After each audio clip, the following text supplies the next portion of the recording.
Tape-Aids for the Blind has pleasure in presenting Children of Mount Imperani by Baffie Coetzee, published by Don Retief Publishers, Pretoria, with the kind permission of the copyright holder, Don Retief Publishers. This recording is solely for registered members of the Tape-Aids for the Blind Library Service and was read in 2013 by Frank Collier in the Durban studios. No unauthorized copying, lending, broadcasting or public performance is permitted. This book has 108 pages.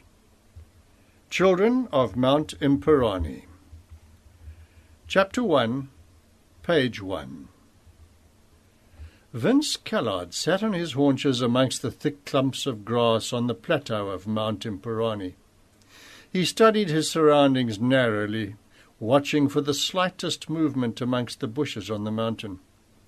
With his bare knees brushed by the soft, verdant carpet beneath him, his eyes followed the small game path winding from east to west through the greenery that sprung soft and moist from the rich earth. The orange glow in the east and a small red-tinted cloud above the distant Maluti Mountains gave notice of another day about to break. "Oh, what a beautiful morning!" Vince sang inwardly. He yearned to give full-throated expression to his joy in the beauty about him, but dared not because the task awaiting Johnny and himself demanded stealth. No one knew what the pair did up on the mountain top every morning long before sunrise. Above all people, the secret had to be kept from Gerard Robertson. Gerard was chairman of the Mount Imperani Land Service Club, formed by the pupils of the Crags High School to protect the fauna and flora on the mountain. The municipality of the Crags made a large annual donation to the school in return for the protection service performed by the club. Vince took a rabbit from the snare which he had set in the game path the previous evening, wondering whether his good friend, Johnny Coetzee, had also caught one. The boys knew the mountain like the backs of their hands and loved its animals and the thousands upon thousands of birds which made their nests in the tall pine trees. Of the 3 pine plantations on the mountain, the one in the gorge, directly above the Crags High School, was the favourite picnic place of the boarders in the hostels at the foot of Mount Imperani.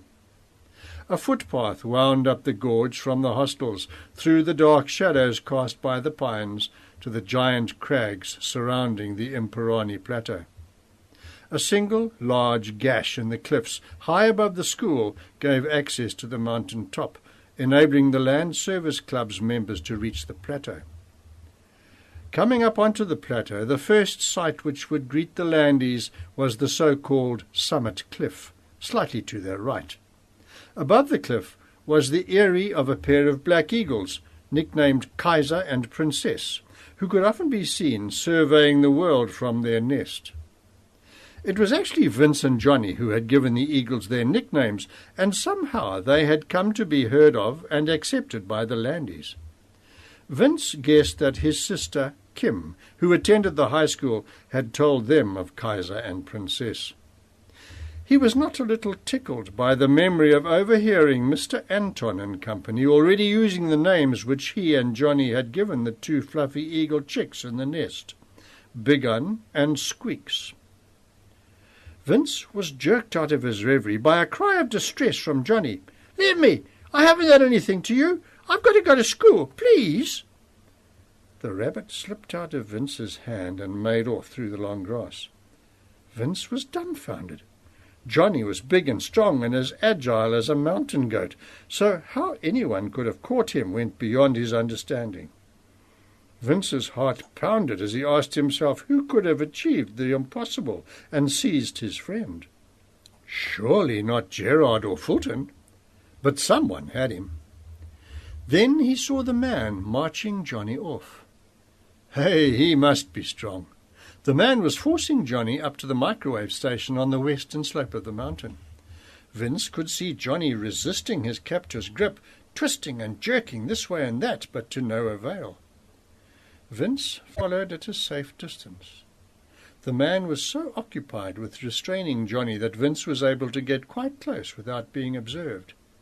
And he was shocked to see that the man was wearing a mask, covering his entire face apart from his eyes. By this time Johnny was pleading with the man. "Please, sir, I've got to go to school." "Aha," said the man. "Now you're talking. I'll let you go on one condition. Tell me why it is that you are living with the Callards in their own house, like a child. Tell me, and you can go." "Oh, no, what a corner to be in," thought Vince. "If Johnny is scared enough to tell him, we'll really have problems. So keep mum, my pal, don't say a word."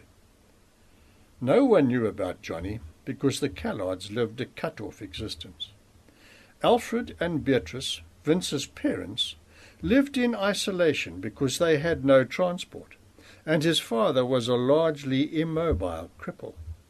He could move only as far and as fast as his crutches would allow. Johnny would leave home early to go to the high school in the African township, where in the early days he had wept bitter tears because, with his background, he could speak only English. By now, of course, he was completely fluent in Southern Sawtell. "I'm going to lock you in my father's rondavel until you decide to tell me the whole story," Vince heard the man saying. "You will see that the windows are barred, and you won't be able to get the door open, so speak. I'll count to 3. 1, 2, 3. Vince wanted to shout, "Don't!" but the word did not come. As the man closed the rondavel door on Johnny, however, Vince was able to breathe a silent prayer of thanks to his friend. "Thanks, pal. You're number 1. The masked man departed immediately in the direction of Summit Cliff, leaving Vince wondering who he could have been. Not a member of the Imperani Land Service Club, surely. Certainly not Gerard, nor Mr. Anton Potter, the president of the club, and definitely not Fulton Ratcliffe, because Fulton was fairly short. Vince remained concealed because he knew the man would look back once more. He did so, and what was more, without his mask, but he was too far away to identify. Vince ran up to the door of the rondavel. He could hear Johnny sobbing quietly and realized how desperately low he must have been feeling. At the age of 15 and in Standard 7, Johnny was past crying, thought Vince from his level of 11 years. The last time he had known Johnny to cry was when Alfred had given him a couple of stripes with a strap for bringing a poor report home from school, after the boys had been spending too much time on Mount Imperani. But that had been more than a year ago. "There's only one way to get anywhere in life," Alfred had warned at the time, "and that is through study. You two are going to have to decide for yourselves whether you want to struggle through life, as your mother and I have done, or live a decent life one day with a good income." "Johnny!" Vince called through the door. He heard Johnny sniffing loudly and guessed that he had forgotten his handkerchief that morning. "Vince, you found me!" Johnny rejoiced. "Break open the door. We've still got to go to school. Hurry up." "The lock is much too strong to break with a stone. It's a big, strong one." Vince rattled the padlock angrily. "I'll have to fetch Dad's wire cutter. I'll be as fast as I can." "I'll be back soon," he shouted over his shoulder as he started to sprint home. The sun had already risen. Vince ran with long strides, tripping over the higher clumps of grass and slipping on the turf beneath, which had been thoroughly soaked by the previous night's rain. Sometimes he fell in his haste, but immediately sprang to his feet again and continued, a single thought drumming through his mind. "I've got to get Johnny out of his prison." Vince ran past the 2 eagles without stopping to peer into the nest to see how the chicks were doing, as the boys normally did when passing that way. He knew that Big Un usually gobbled everything up before Squeaks could get a chance, and that was why he was growing so fast while she remained tiny. On the edge of the plateau above the high cliff directly over their small house, Vince stopped to catch his breath. He saw his mother feeding the hens in the fowl run down below. The hens looked as small as wood pigeons from his elevated vantage point. His father was milking old Daisy. Poor Dad, Vince breathed. He knew that it took his father a full 5 minutes to get to the wire enclosure, to milk the cow. It seemed as though he had been moving about with more difficulty lately. And to think that his father had once been able to take on big building contracts and earn good money. Then came the accident, and everything had changed because his father had not taken the precaution of providing for the future. His legs had been so crushed that the doctors had wanted to amputate both, but he had fortunately refused, because now at least he was able to move about with the aid of crutches. His father was receiving a pension so tiny that it really couldn't sustain 5 people. For one thing, meat was too expensive to even think of. That was why the 2 boys caught rabbits on the mountain. Oh, Dad, why did Johnny's father have to die in the accident? The heart-sore words crossed Vince's lips for the umpteenth time. Johnny's mother had died giving birth to him, Vince remembered. Johnny's father had made putu porridge and fed the baby on it. Then came the gruesome accident, and Vince's mother took pity on the child. Johnny's like a brother, he told himself as he threaded his way between the high cliffs and scrambled down the slippery, gravelled footpath. I've just got to get him out. No one need know who Johnny is. What do they want to do with him when they know? And where have you been? His mother demanded, as he reached the house. Realizing that something was amiss, her voice took an urgent note. Where's Johnny? What's happened?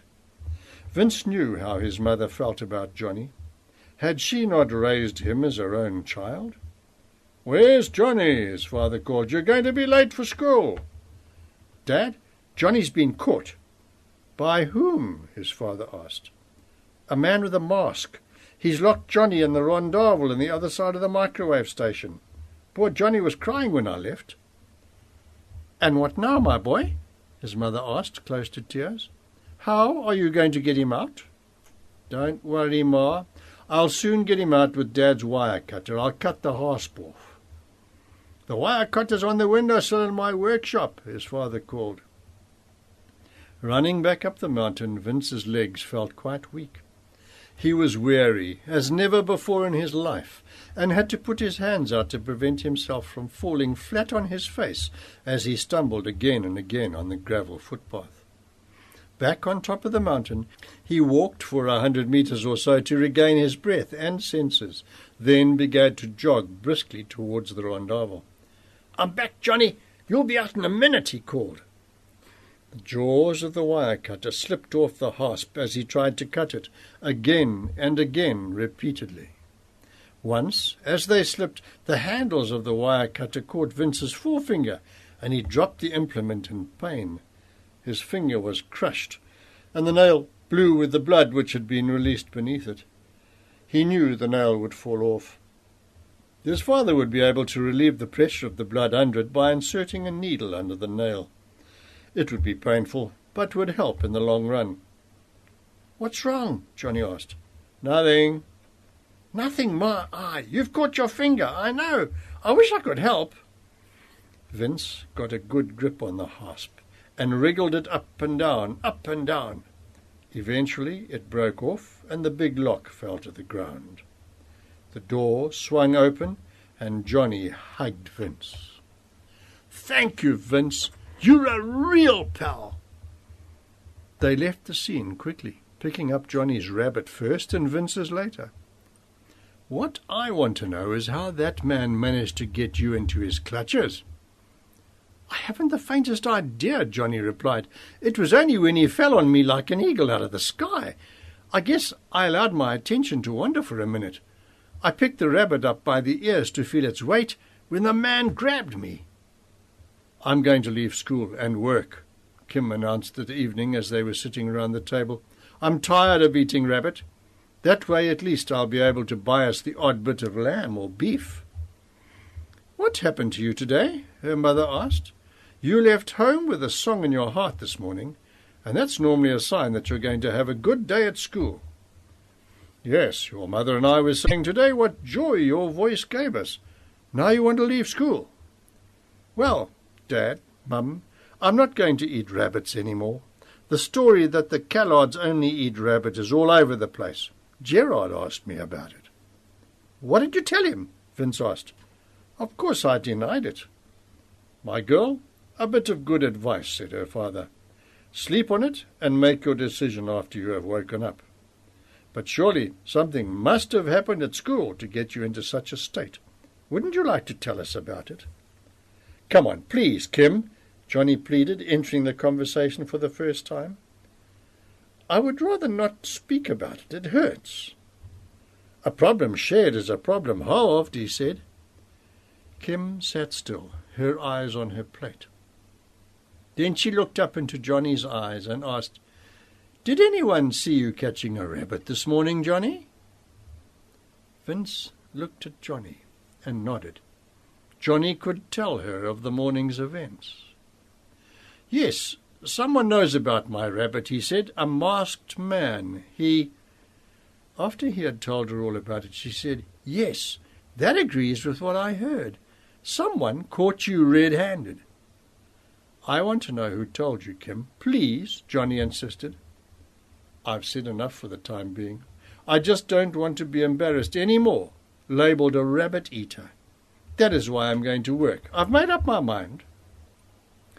That's a decision you will come to regret, my child. The Lord gave you 10 talents, and now you're going to dig a hole and bury all 10. I tell you again, you are going to regret this.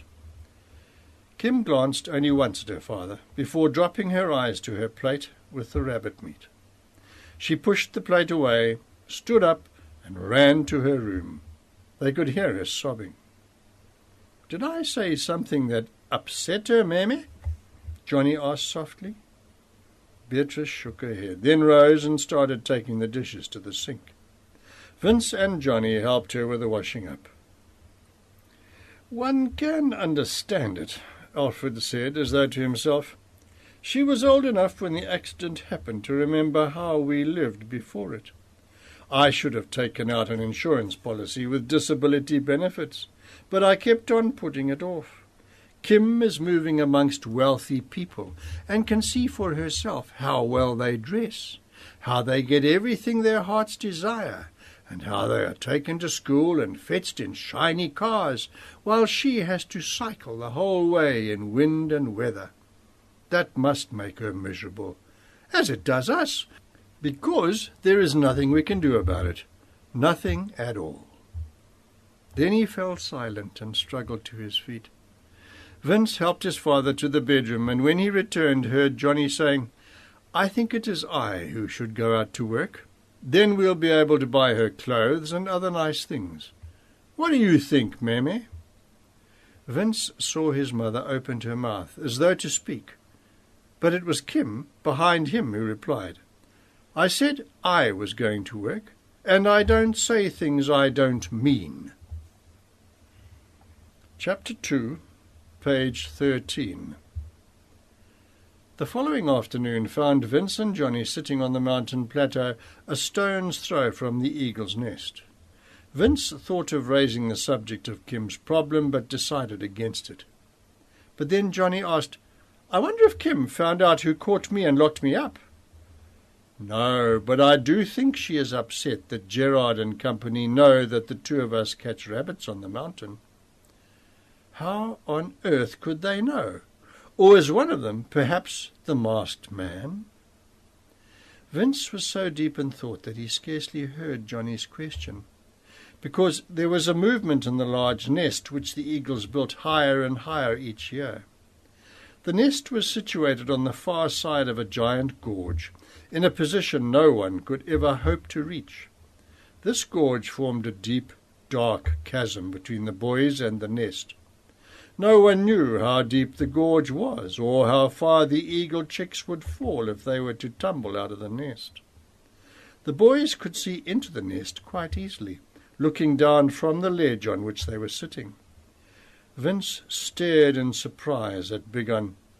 Don't tell me he's trying to push Squeaks out of the nest?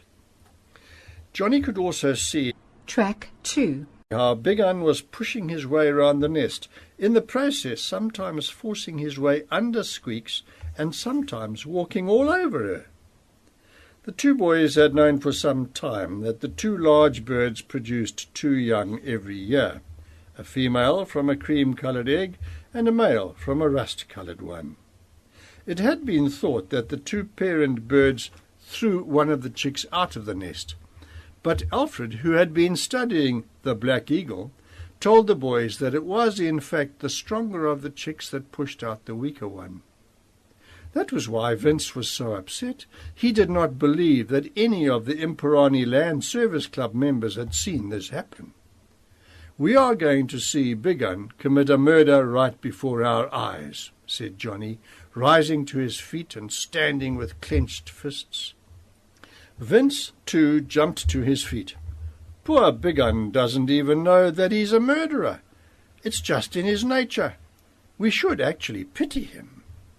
I'm sorry for poor little Squeaks, that she should be murdered like that." Big Un's beak was hanging open with the effort of what he was trying to do. He was quite weak from exhaustion, and yet had not succeeded in getting Squeaks out of the nest. Just when he had her on the edge, she would roll over his shoulder and fall back into the nest. "Who told him that he had to turf his little sister out of the nest today?" Vince asked. "There's only one who would do that, the evil one." Then it all happened so fast that neither of the boys could really describe it. Both saw Big Un get under his sister and lift her purposefully higher and higher towards the edge of the nest. One instant both birds were struggling on the edge, and the next Squeaks fell back into the nest, and Big Un was lying flat on his back, stone dead. "Why did you do that, Johnny? Why did you throw a stone at Big Un? You know those birds are the sacred property of the club members." I don't even know if I threw a stone. Really? You must believe me." Neither of the boys saw the three people approaching through the cleft in the crags behind them. They were still busy trying to decide what to say about it when Gerard spoke right next to them. "Stand dead still. It won't help to run away, because we know who you are. We've been looking for a chance to catch you for a long time, and now we have it." Vince went quite weak with fright. Before him stood Gerard, the man they called Mr. Anton, and Fulton, the chairman, the president, and the secretary of the club. Johnny tried to make a dash for it, but the harsh voice of the teacher brought him to a halt. "We want to know exactly what happened here. Who threw that stone at Big Un?" I did, sir. My hand just threw it when he was trying to push his sister over the edge of the nest, honestly, sir." "You picked up a stone and killed the bird with it, just like that? Don't you know the meaning of self-control?" Fulton asked angrily. "And that's not all," said Mr. Anton. "We know that the two of you have been catching rabbits, setting snares here on the mountain. Is that true, boy?" Vince was overtaken by fear. What would the Land Service members do to them? Take them to the police station? Perhaps even to jail? With a speed which a sprinter would envy, Vince dashed away. He sprinted in the direction of the microwave tower, hoping that Johnny was following his example. They wouldn't catch him that easily. He glanced over his shoulder, in the process missing his footing on a clump of grass and falling flat. He rolled twice, then was back on his feet, but in rolling saw that Johnny was also running, with someone, probably Fulton, after him. Vince was certain of one thing, and that was that no one would catch Johnny. He was far too nimble and flat-footed. Near the tower, Johnny caught up with Vince. "Stop," he called, panting. "We are not being followed any more." Both boys leant with hands on their knees. Both were panting. having run over 300 metres at top speed. The perspiration poured off them. They could see no sign of the 3 members of the Land Service Club. "He almost had me," Johnny said. "Which one?" "One of them had me by the shirt, but luckily it's such an old shirt that it tore, and he was left holding a piece of it. Then Fulton followed me, but I showed him a clean pair of heels." Vince's right knee was badly grazed, and blood was pouring down his leg. He was not concerned with it, however. They were children of the veldt, accustomed to falling. They put the incident behind them and went home. That evening Johnny spoke about Big Un and Squeaks. His language was clear, his recounting of the story dramatic, and his facial expressions were natural. "Why does the female lay 2 eggs if one of the chicks must die?" Kim asked. "That's cruel." "Many of nature's laws appear to be cruel," Alfred answered, "but it boils down to the survival of the fittest. It still seems cruel to me." They sat in silence for a while. Then Vince grinned broadly. "Dad, you should have seen us running for our lives. They caught us near the nest. Johnny confessed to killing Big Un, but without meaning to do it. You should have heard Fulton giving him what for. 'Don't you know the meaning of self-control?' Then I saw what it was all leading up to, and that was when I made a dash for it. Johnny did too, but Gerard grabbed his shirt from behind and it tore into shreds. Just as well it was an old one and tore easily, otherwise they'd have had him. Fulton tried to catch Johnny, but what the heck, he hadn't a chance." "Do you know what you two have gone and done to me?" Kim said quietly. "I was thinking of joining the Land Service Club, but after all this—" "I'm sorry, really sorry, Kim," Johnny apologized sincerely. "Apologies won't help now. They can't solve my problem."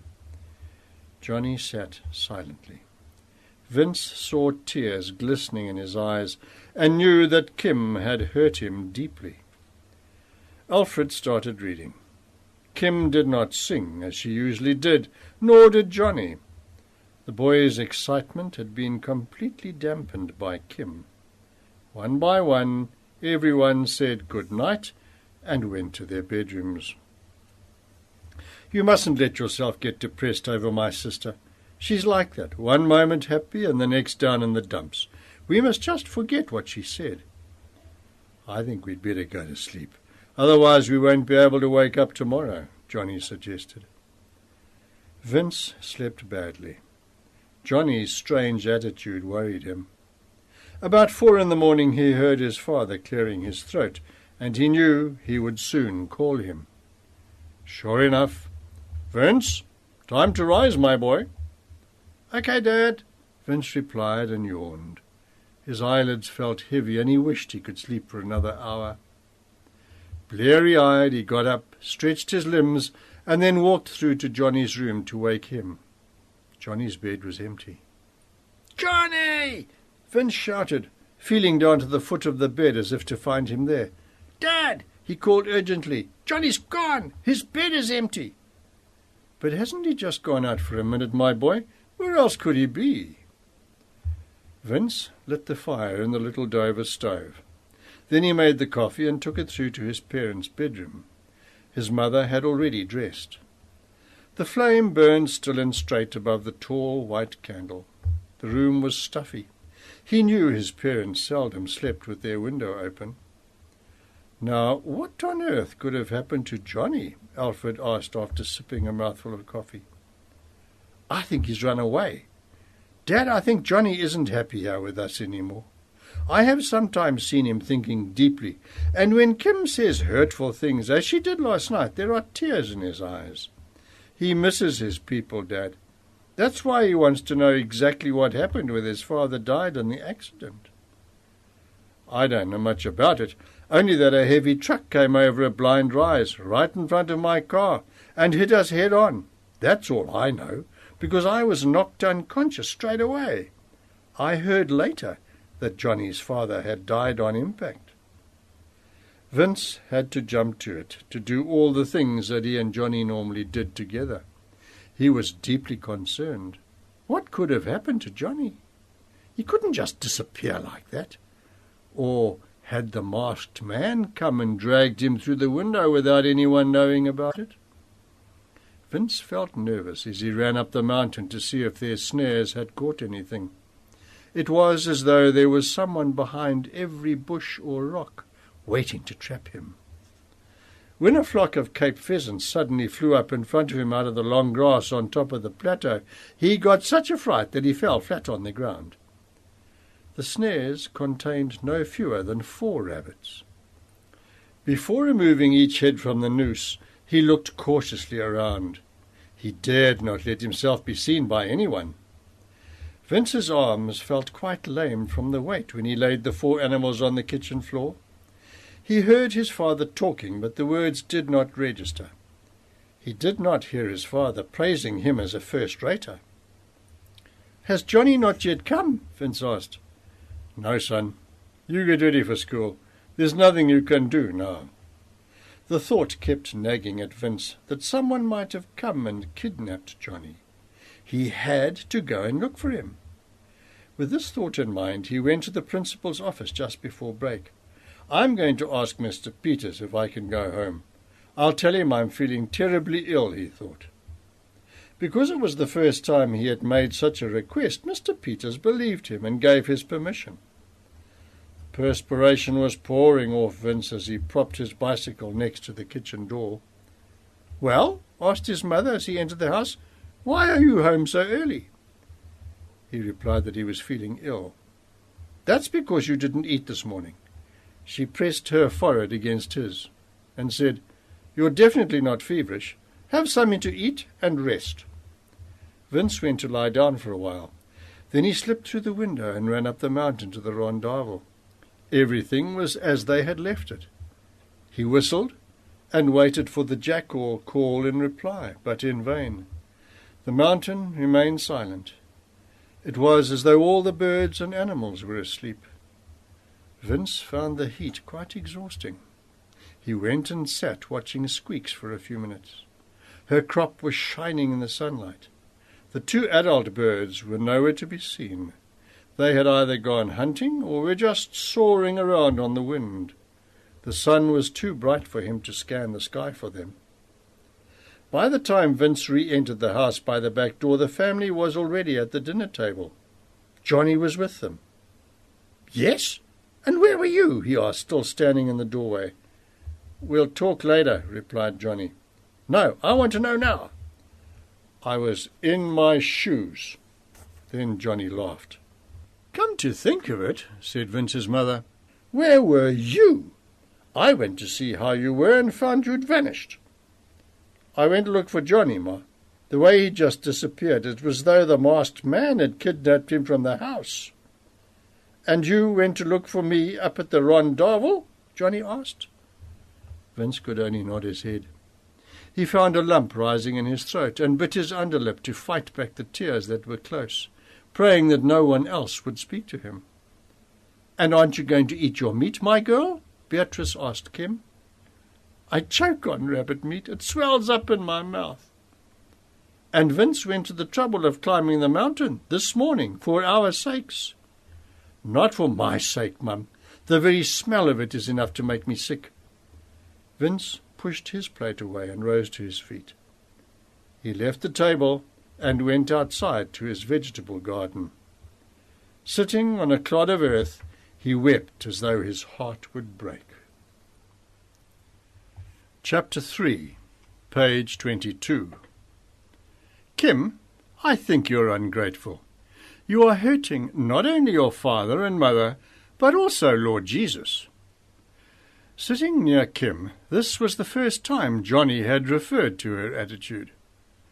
"Ah, what do you know about what's going on in my mind? Or about my problems? I'm not a kid anymore. I can see myself how things are. And I hear what the others in my class are saying. They talk about things that I can only dream of. I want to be like them, be one of them. But I shrink back because I'm scared." "Of what?" Johnny asked. "Ah, you wouldn't understand. You and Vince live in a different world from mine. And if you could talk about the things they talk about, would you be happy? Johnny asked again.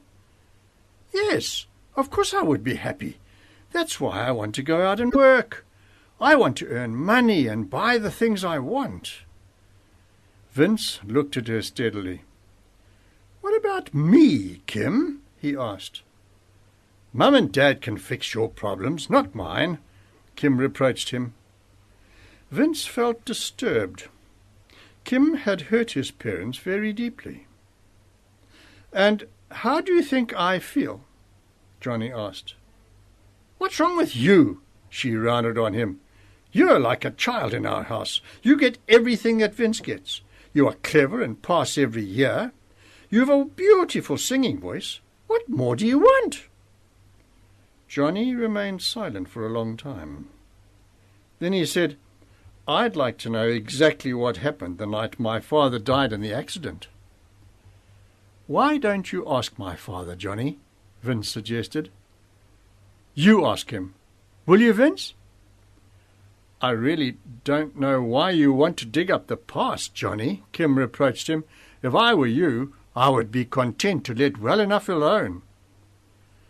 Another long silence followed. Vince saw tears well up in Johnny's eyes and fall to the ground. Johnny blew his nose, got up, and walked away towards the vegetable garden. Vince followed him after reprimanding Kim. You're just great at hurting people, aren't you? You ought to be ashamed of yourself. That afternoon saw the family sitting in the cool shade of a gigantic rock to the east of their home at the foot of Mount Imperani. Dad, I want to know what Gerard and the others were doing here. No doubt they wanted to see the Callards' residence. Why so negative, Kim? Asked her mother. I just want to know what they were doing here. Then Vince shouted, Look at Princess and Kaiser soaring up there. Aerobatic pilots would have a heck of a job doing that. Everyone's eyes were fixed on Kaiser and Princess. The two birds were soaring in perfect formation alongside each other, moving to the left and right, then up and down as though somehow attached to each other. I wonder if the leaders of the Imperani Land Service Club have ever seen such a sight, Johnny said. They have. There they are, on the rock above your house. Look, Gerard is pointing them out to Mr. Anton and Fulton. He's probably waxing quite lyrical by now. What's lyrical? Asked Johnny.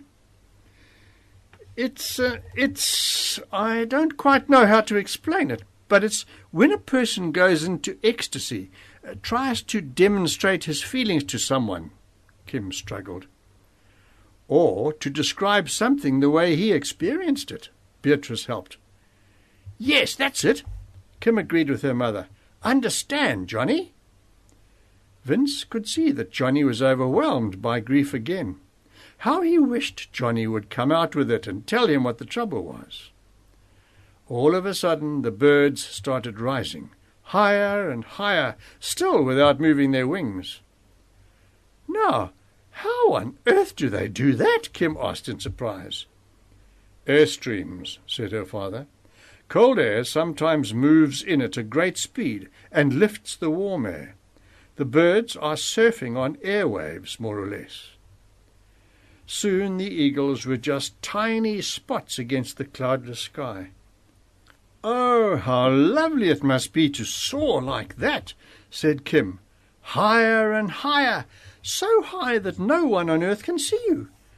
I could just keep on and on soaring. Up to heaven, Johnny chimed in. Now, now, children, Alfred warned. I'm sorry, Tate. I'm not going to apologize, said Kim, because that's the way I feel.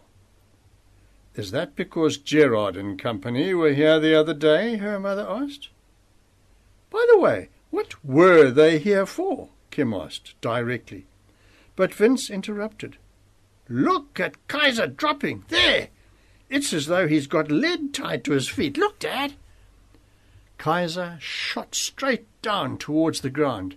swept back at a tremendous speed. "That's the way he catches dussies," Alfred explained. "Just before reaching his prey, he opens his huge wings. That's how he applies brakes." However, no one saw where Kaiser landed. He simply disappeared. "Kaiser!" Johnny called out. "Has he really crashed into the ground? He's just disappeared." "We must go and look, Johnny," Vince suggested. But before they could move, Kaiser flew casually in over their house. With a couple of small wing movements, he shot up again and joined Princess, where she was gliding in with a dussie hanging from her foot. No one spoke after that, because they knew that the eagles would first feed Squeaks, and then go up and tear the dussie apart on their lookout spot. "Dad," Kim picked up the conversation again, "now I want to know what Gerard and company were doing here. We've watched the air show for long enough." "Mum and I thought we shouldn't talk about it." "So it has got something to do with me?" she demanded. "With all three of you." "Now you've got to tell us.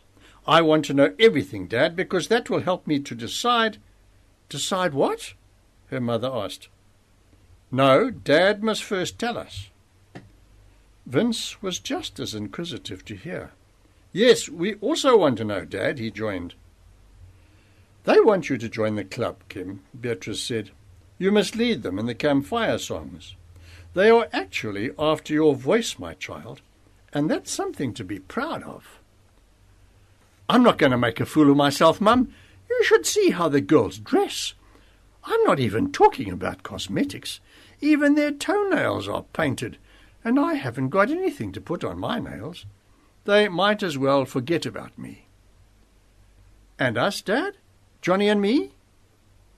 "They say you must never set foot on top of the mountain again. They say you have no business there." "And the rabbits, Tate?"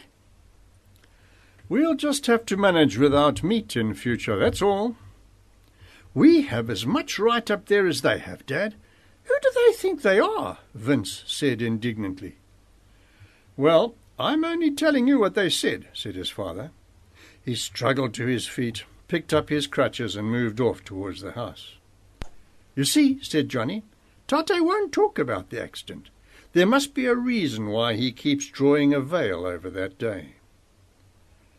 Later, the crescent moon came out from behind a thick bank of clouds. Vince and Johnny moved in the direction of the microwave tower, slipping forward like a pair of shadows. They had decided to continue hunting, despite the warning by Gerard and company. "Dad needs the meat," Vince had said. His father had not protested, and they took this as consent. And yet Vince had an uneasy feeling. Something was wrong. Johnny said it was because Vince was afraid of the person with the mask. Vince did not reply, because that was precisely what he was afraid of. They were quite close to the microwave tower when someone suddenly flashed a torch in their eyes and shouted, "Stand still or I'll shoot! Stand dead still! Dead still!" While he was speaking, he was coming closer, step by step. The boys were totally blinded by the light. The barrel of a gun shone in the torchlight. Track 3. Vince realized they were in grave danger. He wished he knew who this person was. He was wondering whether to try to make a run for it when things happened unbelievably fast. A stone smashed the torch in the man's hand. All at once it was pitch dark. He heard Johnny yell, "Run!" Vince reacted instinctively. He dashed in the direction of the tower, not knowing which way Johnny had gone. The unknown person fired 2 shots. Vince presumed they had gone in the opposite direction because he didn't hear the whistle of a bullet. He hoped Johnny had not been hit. What would he tell his father if he had been? Dead, perhaps? He stood quite still and listened. Nothing moved, not even the sound of a bird or animal on the plateau. Wait! There it was, the call of a jackal from the direction of Summit Cliff.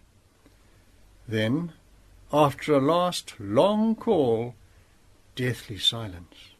Vince was afraid to whistle because the unknown person might still be nearby. His bare feet made only a slight noise on the grassy carpet beneath him. He ran as fast as he could to reach the split in the crag. Only when there would he dare to give his call signal. Then he would be safe. His breath raced and the perspiration streamed off him from the unexpected exertion. He and Johnny ran a great deal, but usually at an easier pace. Vince had a fright as a porcupine appeared at his feet with its characteristic warning rattle of quills. He jumped high as the animal ran straight towards him on its way into its hole. Only when he was certain that the porcupine was well out of the way did he give his two-whistle call. Then he waited. The jackal was quick in answering.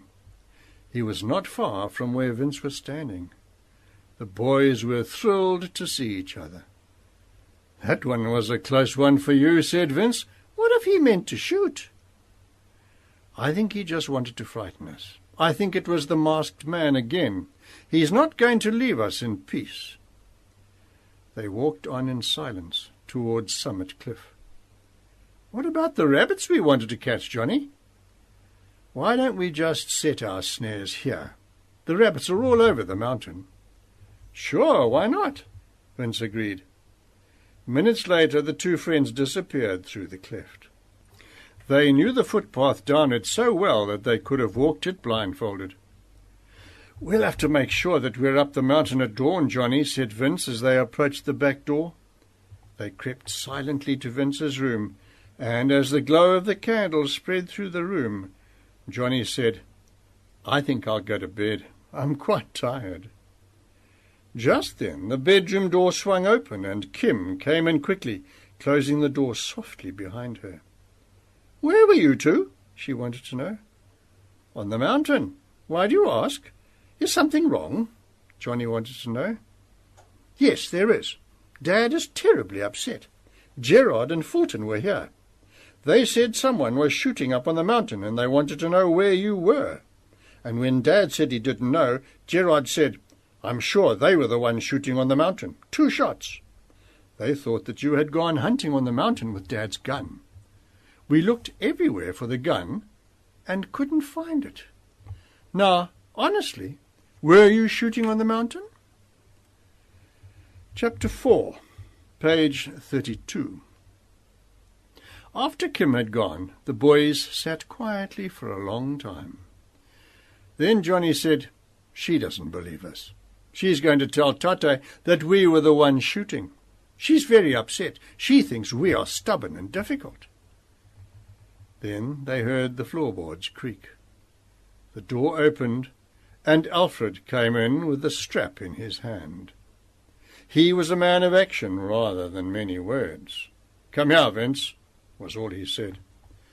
When he had done what he had come to do, he also gave Johnny 2 good whacks across the seat, then turned towards the door. Looking back over his shoulder, he said, "Never again on the mountain. You understand?" Tears welled up in Vince's eyes. "Dad, you hit the wrong people. It wasn't us who were shooting on the mountain, it was the masked man. He almost killed us. If Johnny wasn't able to throw so well, we'd have been dead." When Vince had finished his account of what had happened on the mountain, and Johnny had confirmed it, Alfred came and stood between the 2 boys, with his hands on their heads. He did not ask for forgiveness.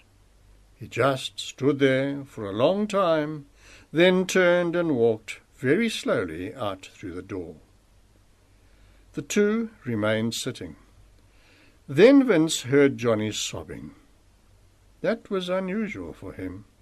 He was really heartbroken and wanted to speak, but could not. "Do you feel bad because Dad punished us?" Vince asked. "It's not fun to have no family at all. No father nor mother, no brothers or sisters. Imagine being just you, all alone in the whole world."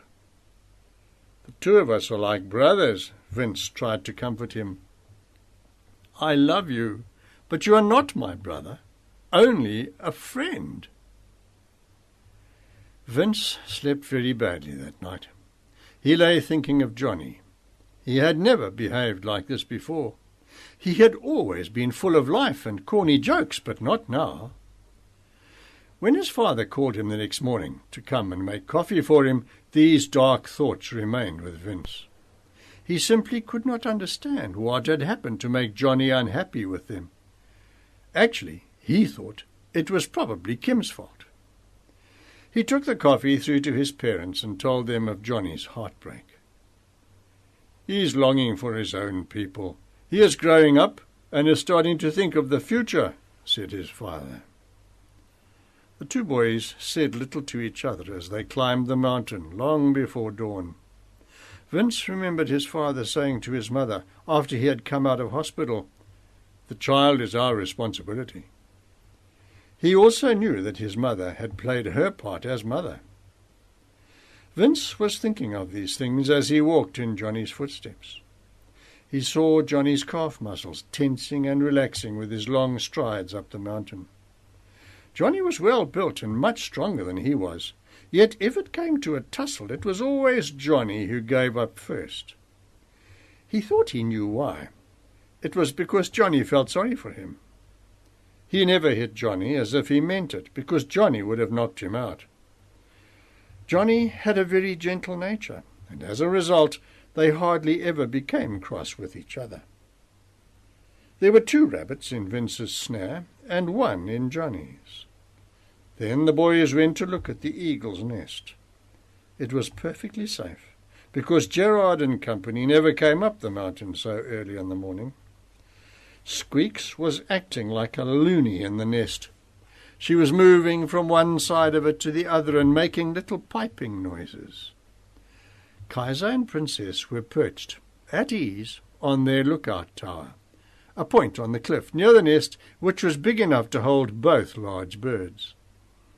When they saw the boys, they stretched their necks. Then Princess, who was bigger than Kaiser, flapped her giant wings and disappeared over the edge of the cliff which surrounded the plateau, followed by her mate. "They're going hunting," said Vince. "Squeak wants some dussy meat. Only Princess will catch it, you'll see. If we had time, we'd only have to wait 10 minutes. She flies along below the cliffs near the microwave tower, where those high rocks stick out and the dussy colony lives. Then she swoops, grabs an unsuspecting dussy in her claws, and flies back to the nest."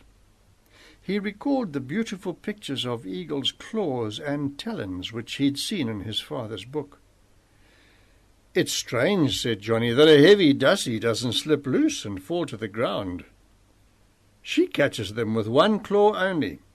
The 2 back talons, which are very long, are assegais, which she sticks into the dussy's body, and the 2 front talons are clamps. They're also long and sharp. Remind me, and I'll show you the book when we come back from school." The boys wondered what Alfred's reaction would be when they put their 3 rabbits down on the kitchen floor.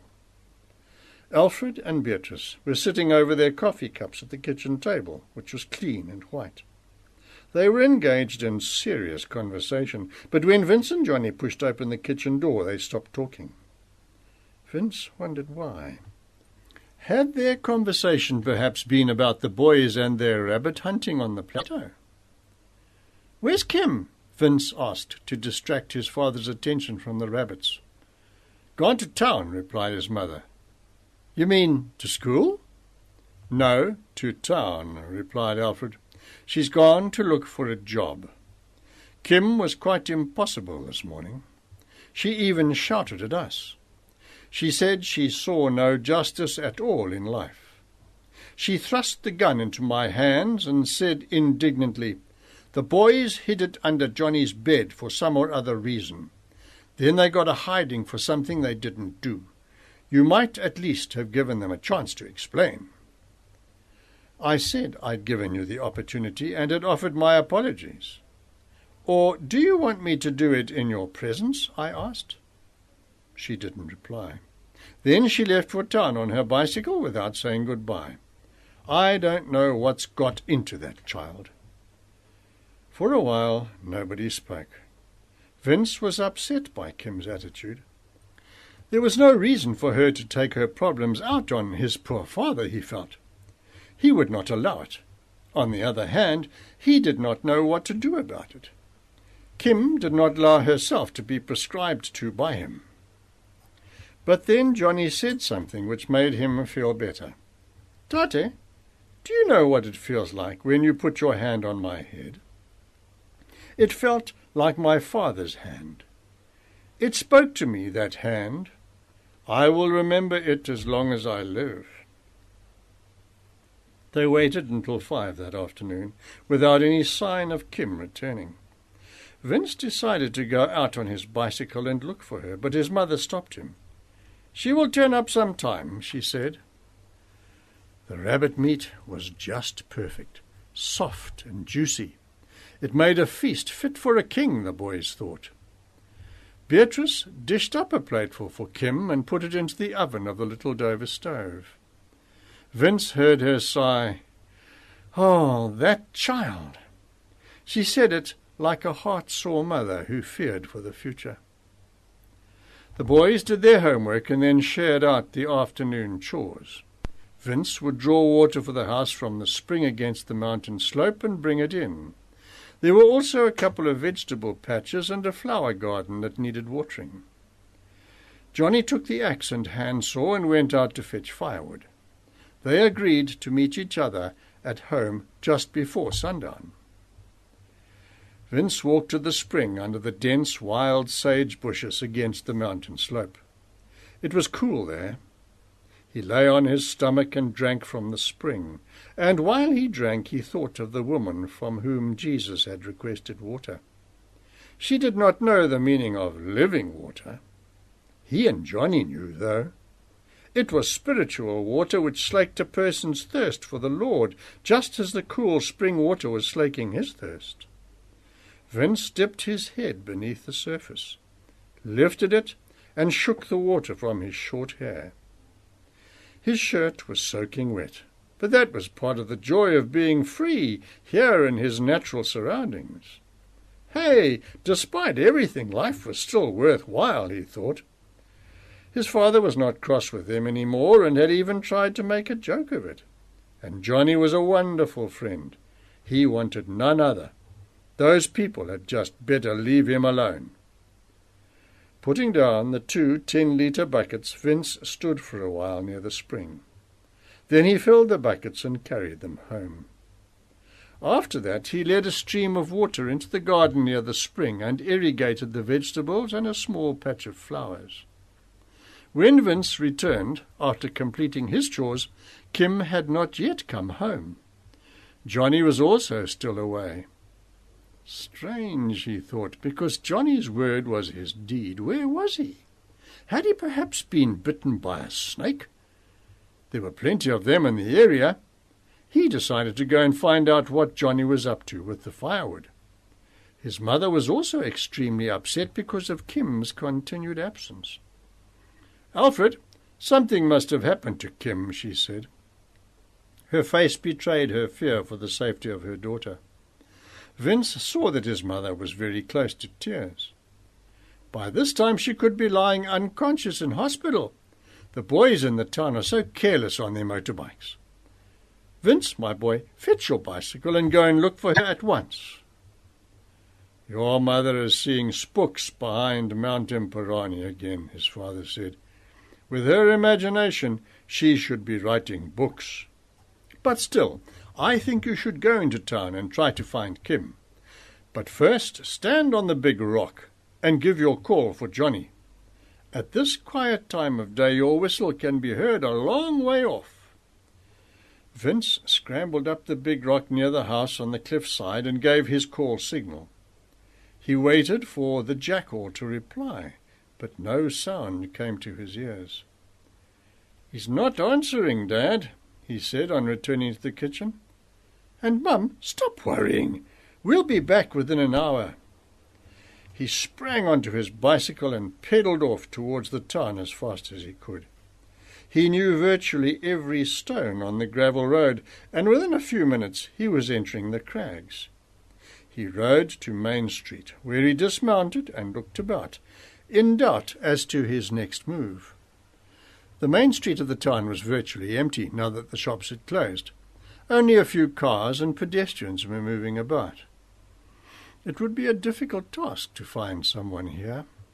Where did one start? Then he got an idea. He would start where there was still some life, the cafes and places of amusement. Locking the back wheel of his bicycle to a pole, Vince walked hesitatingly towards the nearest cafe. He was worried. What had made Kim get this nonsense into her head? She had to study and work hard. That was something that Dad believed in. People who had studied were able to earn heaps of money. They did not know poverty and sorrow. They owned shiny cars and ate beef and lamb. Their children did not have to go and catch rabbits on the mountain. None of his classmates even knew what work was. Their little hands were as soft as a girl's. What could have gone wrong with Kim? She had never been like this before. It was since Gerard Robinson had started fooling about with her that she had become dissatisfied. Before that, she had enjoyed rabbit meat and sometimes even asked for more. Now she gagged on it. His poor mother worked until late at night to be able to send them to school decently. She was up and busy again at the crack of dawn. She had to do all the washing, ironing, and darning. True, Kim washed and ironed her own clothes. He knew, because he and Johnny were always the first up in the morning. Then his mother, then Kim. His father usually slept a bit later. Vince knew that time passed very slowly for his father. There was so little that he was able to do. That was why he knew so much about the eagles, through paging through a book on them. He wondered where his father had obtained the book. Vince was shaken out of his thoughts by the sign on the cafe in front of him, Protea. He entered shyly and saw Kim standing behind the counter. Actually, he spotted her and the sweets at the same time. The thought flashed through his mind. Kim must eat a lot of sweets. But his voice said, "Kim, what are you doing here? Mum is beside herself with worry." He knew it was old Dessler's cafe. Naturally, she was working for him. Only she and an elderly man who was buying a pack of cigarettes were in the shop.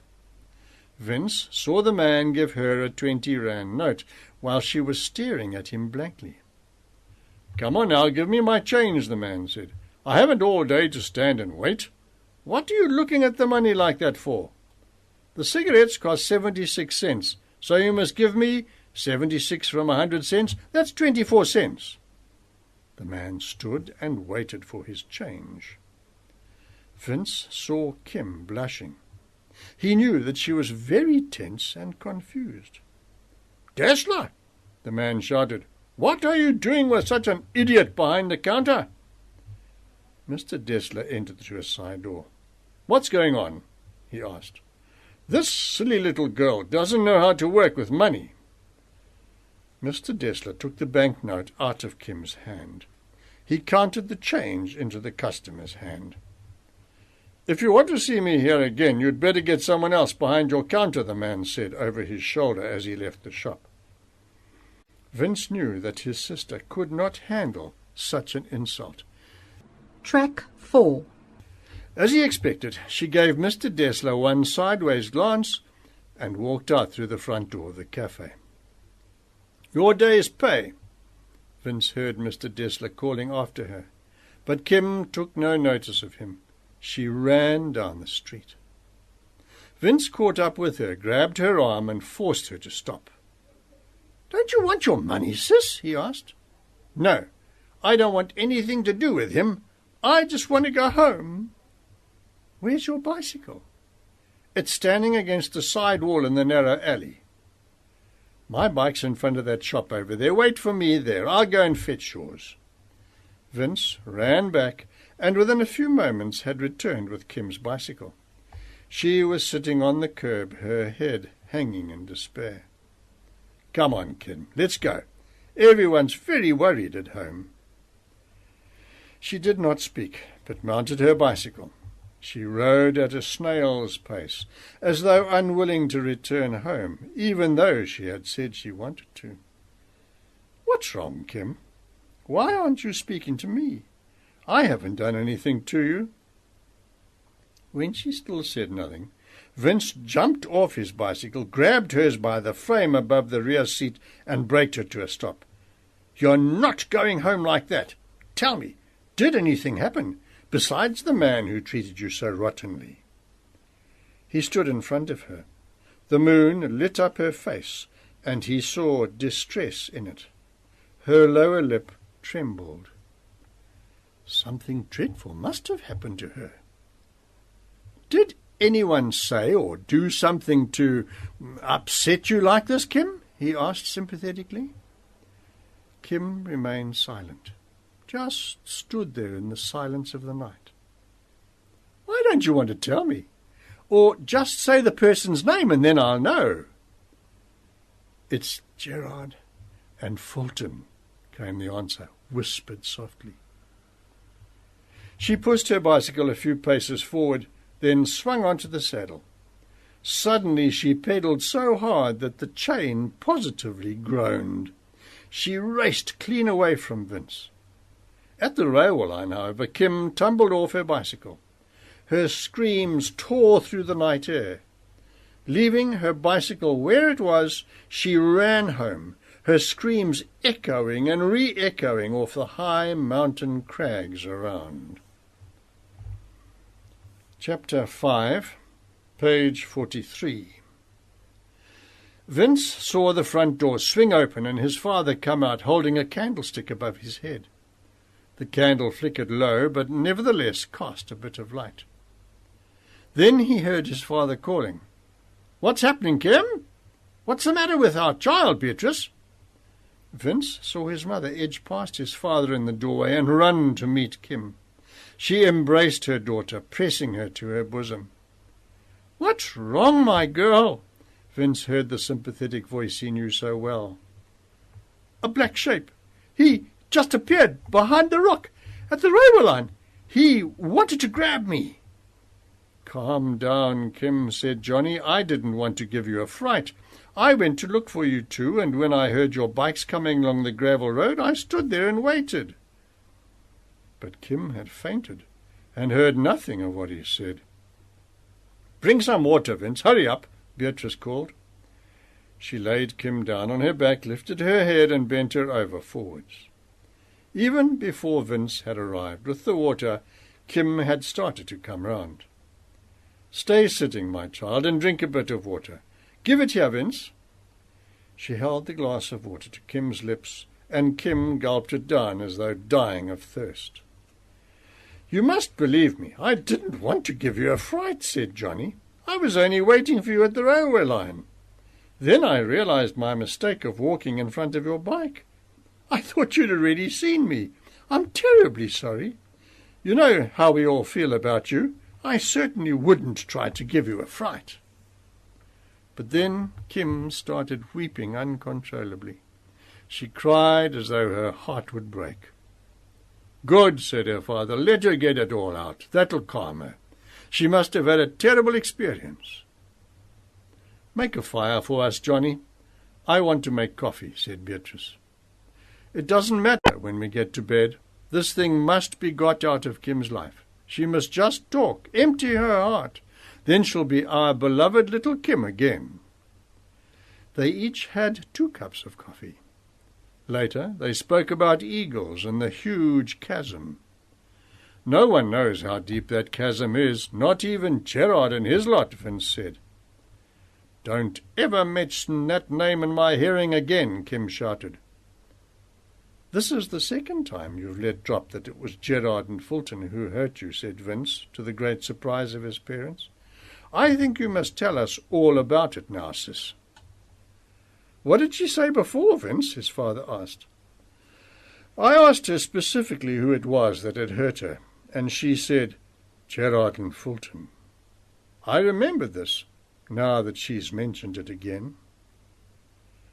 Bit by bit, Kim related her story. Gerard and Fulton came into the cafe just after 2:00. It was Gerard who asked in surprise, "Well now, Kim, what are you doing here? Don't tell me you've started working in this cafe. Let me give it to you straight. You're not a cafe girl. This is not your place. You belong on a stage with a hall full of people at your feet. That's where you belong." Fortunately, there were no other customers in the cafe at the time. The owner was also away. He'd gone to bank the money. "And why shouldn't I work here?" I asked sarcastically. "Because you are hiding your talents. You've got the ability and the perseverance that it takes. Do you mean to tell me that you are happy behind the counter in this cafe?" At that, I really saw red. I know I've been very aggressive recently. "I plan my own future, and I don't need your advice," I told him. I realized that I should rather have said nothing, but then Fulton said something that really made me explode. "Let me make a prediction. You are busy making a third-class mess of your life, Kim, while we, in the Land Service Club, need you desperately." I was so upset that I said things which I am still regretting. What Kim then said affected Vince deeply. He got a sudden urge to hold her closely to him, to comfort her. "What do you two know of hard times, of poverty, of hunger so bad that your innards hurt? Why do you think the Callards eat rabbit meat?" Tears burned in Vincent's eyes. He had never dreamt that Kim could feel that way. Then Gerard laid his hand on mine, but I pulled my hand away as though a snake had bitten it. I continued, "The other girls have got heaps of going-out dresses. They've got rackets, hockey sticks, and other sports equipment. They have only to ask, and it is bought for them. And I have only one going-out dress, which everyone already knows. One old dress, Gerard.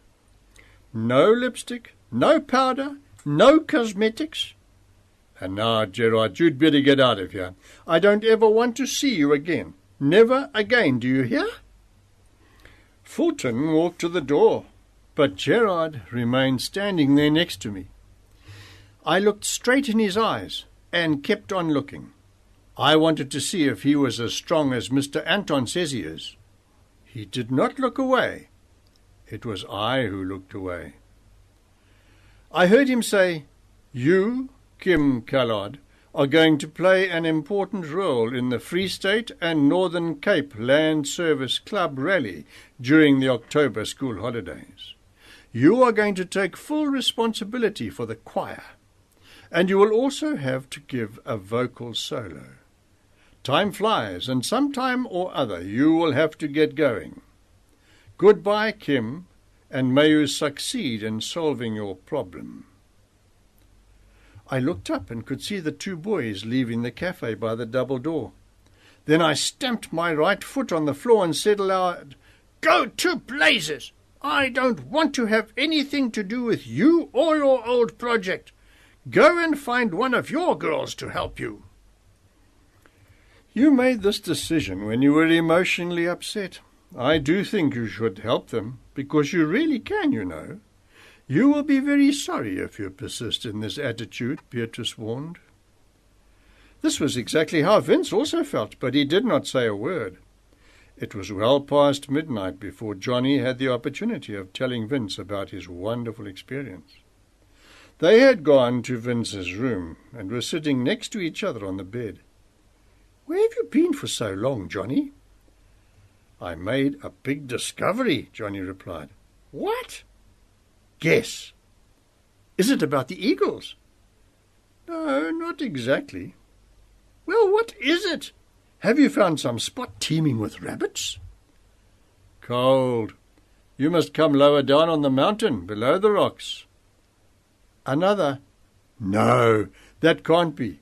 Kaiser and Princess would not tolerate intruders."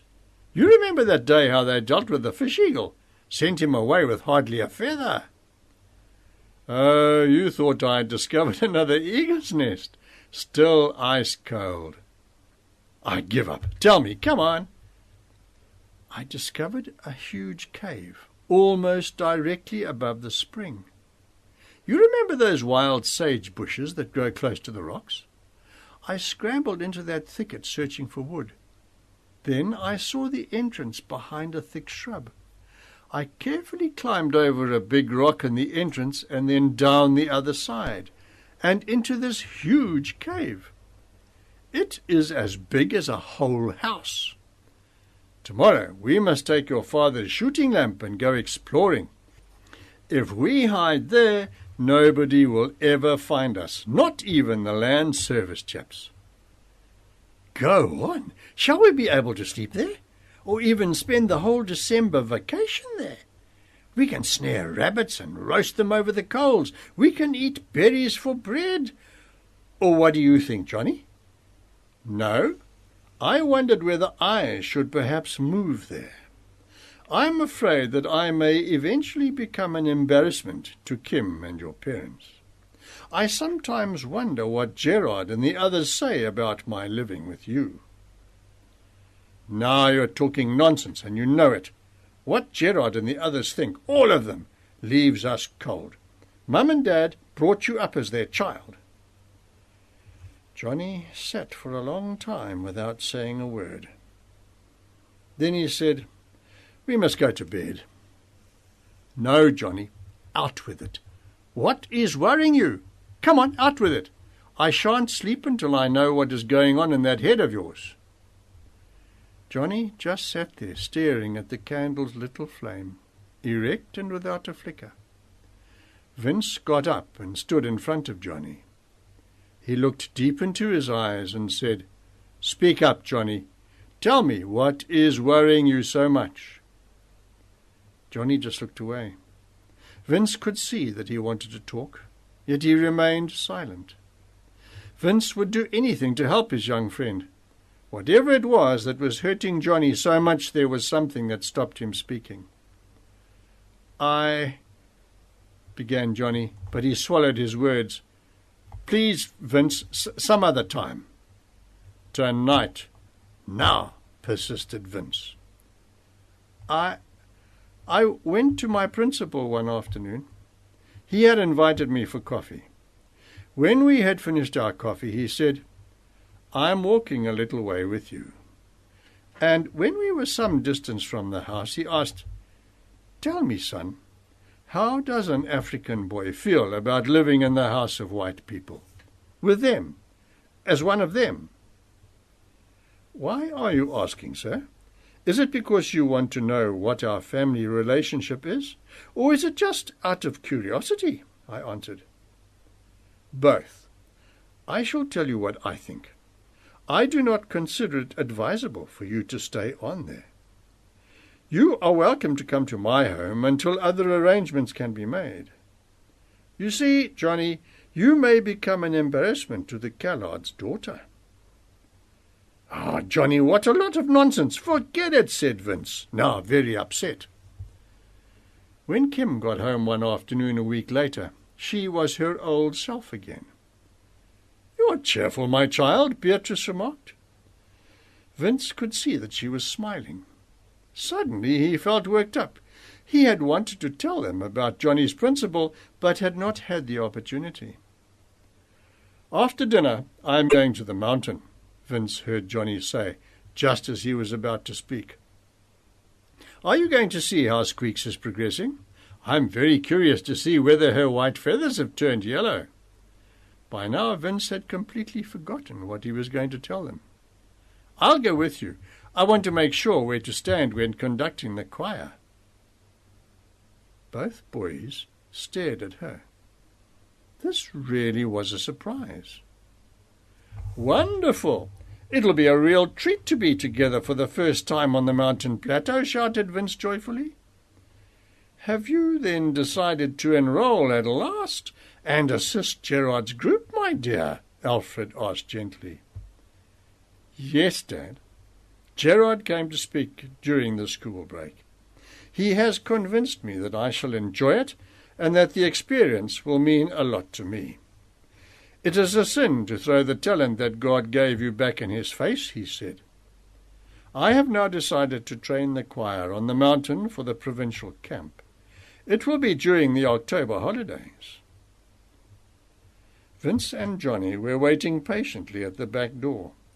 Both of them were glad that Kim had enrolled. I do believe that last week's heartache and tears served a purpose, said Beatrice. Hush, Mum, don't mention it. It's over and done with, said Kim, still in high spirits. Singing all the way, the three ascended the mountain. As they did not know many songs, they also sang hymns. Kim climbed until she reached the Landy's lookout rock. They had made the rock very comfortable, even to the extent of hewing steps in the rock to facilitate the climb to the top. She was standing at least 2 meters higher than Vince and Johnny. Now, you two are the choir of the Imperani Land Service Club, and I am conducting it. I want to hear your voices. Sing loud, very loud. She counted and waved the little stick which served as a baton, holding it between her thumb and first finger. Her voice caused the 2 eagles to stretch their necks. Sing! She roared again. Then Johnny joined in. He sang at the top of his voice, already a man's voice. He sang with closed eyes, as if from his heart. The hills are alive with the sound of music. Vince was touched. He knew the mountains of the eastern Free State. He could see the Malooties in the hazy distance. He had often listened to the echoes from the rocks. We need your voice, Johnny. You will have to help us out with the bass, said Kim when their voices had died away. I would very much like to sing, but will they accept me as a member of the choir? Asked Johnny. Of course they will accept you, Vince replied convincingly. After all, you are my best friend. He had remembered Johnny's request to be called friend rather than brother. I wish that I too could sing like a man. My voice is still like a girl's, complained Vince. Don't worry, Kim consoled him. You have a very good voice.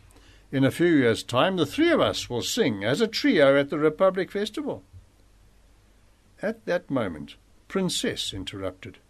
She flew over them, barely missing their heads, with a dussie in her left paw.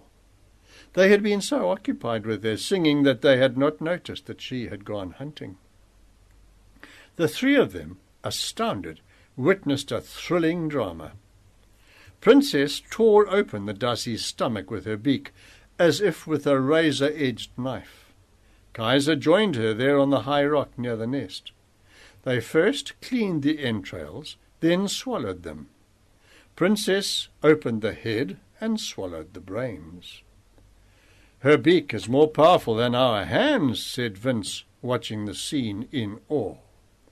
Kaiser held the Dussie with his claws and ripped off strips of skin, swallowing them piece by piece. Afterwards, Princess came to his assistance. She tore off such large pieces of skin that they appeared to stick in her throat. Johnny almost lost his self-control. She's dying, he screamed with eyes like saucers. Look, her eyes are already closed. But just then the piece of skin slipped down. Bravo! Rejoiced Kim. Well, that was something to watch. Princess carried the remains to the nest. Squeaks was kicking up a terrible row. She held her beak open, waiting for Princess to stuff in pieces of Dussie flesh. She kept on swallowing until her crop shone in the sun. They saw something else very interesting. Princess helped Squeaks to the edge of the nest.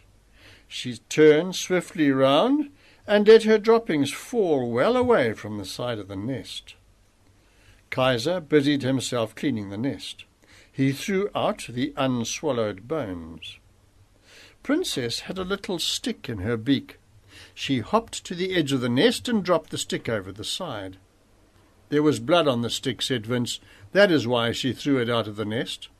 Clever! Cheered Johnny. Of course. Dad says black eagles are clean and tidy.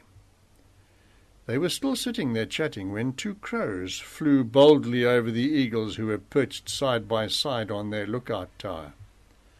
The eagles took no notice of the crows. But when those cheeky birds flew over for the 3rd time, Coetzee could stand it no longer. He spread his huge wings, and within seconds he had grabbed one crow. Vince and the others could see black feathers flying. Coetzee let him go, much the worse for wear, and the 2 crows made off at great speed. They won't dare do it again, said Kim. That's for sure, agreed Vince. Dad says a stranger will not risk it here. You will literally see feathers fly. If another pair dared to come here on Imperani Mountain, they'd soon regret it. Later they went down the mountain slope. They could hear some land service members singing.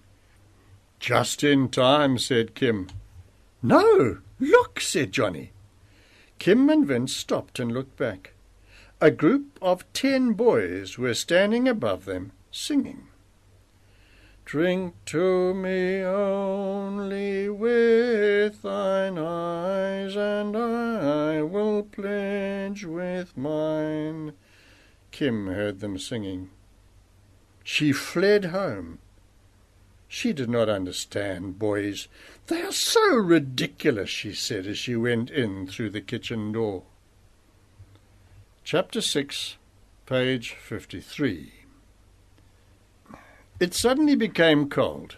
Kim said the children had mentioned a cold front moving in over the country. She said the cold came from far south. A strong wind was driving the cold front inland. She said they were going to have a hard time in their little house at the foot of the Imperani mountain. Vince, on the other hand, thought that the kitchen and lounge would be warm because every winter he and Johnny always brought wood down from the mountain for the house. There was a lovely fireplace in the lounge where they made a log fire. Often, when he and Johnny got up in the morning, those logs were still glowing. The bedrooms, however, were cold. In winter, Johnny and he often said their evening prayers in front of the fire, so that they could jump into bed without any delay to keep the warmth of the fire. Track 5. It was Sunday afternoon, and Vince was at a loose end. Kim was strumming her guitar. She did play and accompany herself well, Vince thought. His sister really had a beautiful voice, like silver bells. She sang so easily, without effort, he thought. Johnny had gone to visit one of his friends in the African township. Vince did not think this visiting was right, as Johnny was always very depressed on his return. Vince had tried to stop him. "No, Johnny, let's rather go and explore the cave. It's so cold and unpleasant." But then Alfred had said, "Vince, I think it is essential that Johnny should meet his own people. It will do him good to visit one of his friends. We've given him everything possible. We cannot do more." Vince had never before heard his father speak like this.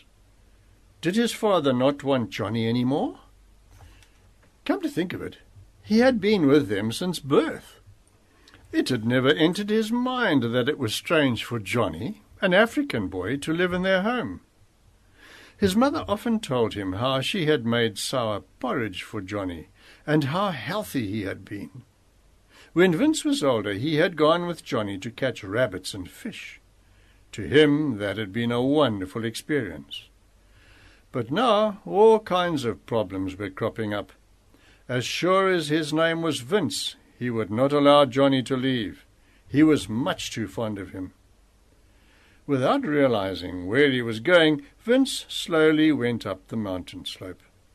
It was only after he had crossed the gorge and was standing on the mountain plateau that he realized how hard the east wind was blowing up the mountain. It was almost pushing him back. He struggled on past the eagle's lookout tower and until he stopped a few meters from the edge of the precipice. Then a terrible fear took hold of him. What would happen if the wind were to push him over the edge? He immediately moved backwards. The next instant he was caught from behind by somebody's arms. He screamed and tried to turn round, but the person said, "Not so wild, old thing. Be careful. You may plunge down the precipice." You must know that that would mean certain death. Vince struggled and screamed, "Let me go! What have I done to you?" "The two of us are first going to have a little chat, Vince. But it's too dangerous here. Heights give me the creeps. To tell you the truth, I do not like this precipice at all." He held Vince's hand in an iron grip and walked him to the Land Service Club's lookout rock. Vince realized that it was the masked man who had locked Johnny up in the rondavel near the microwave tower. "The African boy living with you, what's his name, Vince?" he asked, and squeezed Vince's hand so hard that he had to set his teeth. A great fear took hold of Vince. Kim had once mentioned that Johnny might be taken away from them. That must never happen. That much he knew. Kim was now going to join the Land Service Club and would have Gerard and the others as friends. He would only have Johnny. He preferred it that way. He was so scared that he started shaking. He was afraid of this masked man. He did not like people whose faces he could not see. "I asked you what his name is." "What?" he demanded, shaking Vince. "Well, what would you do if you knew?" "That is my business. And now, for the last time, what is the African boy's name?" Vince suddenly managed to tear himself free and fled. The masked man went after him. He heard the man shouting that he should stop, but he ran like blazes. "Stand still or I shoot!" he heard the man shout close behind him. If only he could reach the gorge, nobody could catch him on the downward slope. He used all his strength and ran faster than ever before in his life. He could already feel the man breathing down his neck. Only 10 meters and he would reach the gorge. But he didn't make it. The masked man grabbed him by the hair and pulled his head backwards. Vince hit the ground with a thud. But he did not surrender. He got hold of the man's leg and tried to pull him down. The man stood firm. It was quite clear that he had no intention of showing any mercy as he brought his shoe down on Vince's throat. "If you move, I shall put pressure on your windpipe," he warned. Vince was obliged to let go of the man's leg. The man once again got hold of Vince's hair and jerked him up. Vince grabbed the man's hand with both of his own. It felt as if the hair was being pulled out of his scalp. "Now, mister, you are going to talk. Who is the African boy, and why is he living with you? Speak!" Vince pressed his lips together. It was evident from the thin line of his lips that the man would get nothing from him. "Well, old thing, there are ways to make a person talk. Come." He took hold of Vince's wrist in a painful grip and dragged him along. "My father's rondavel is now like a prison cell. A night in it, with all the ghosts doing their dance, will loosen your tongue soon enough. And let me tell you now, nobody will break that steel hasp and staple again. You will therefore be locked in until I unlock the door." Vince was about to surrender. What if he did tell the truth? The man might stay away for a week before setting him free. But this man did not know Johnny. Johnny would get him out. At the door the man repeated his question. "I shall have to tell," Vince thought, while he was standing there trembling with fear. But then he would want to know everything. Also that Johnny was his only friend, that they were like brothers. They would take Johnny away. Perhaps he would never see him again. No, he dared not tell. He watched the man struggling to open the lock with one hand. Now was his chance, he thought, and pulled hard to get away. But the man's fingers closed like a steel band round his wrist, while he remained silent, breathing heavily through his mouth. Without another word, he pushed Vince into the rondavel. The door shut on him, and he knew there was no escape. Then, suddenly, it was dead quiet.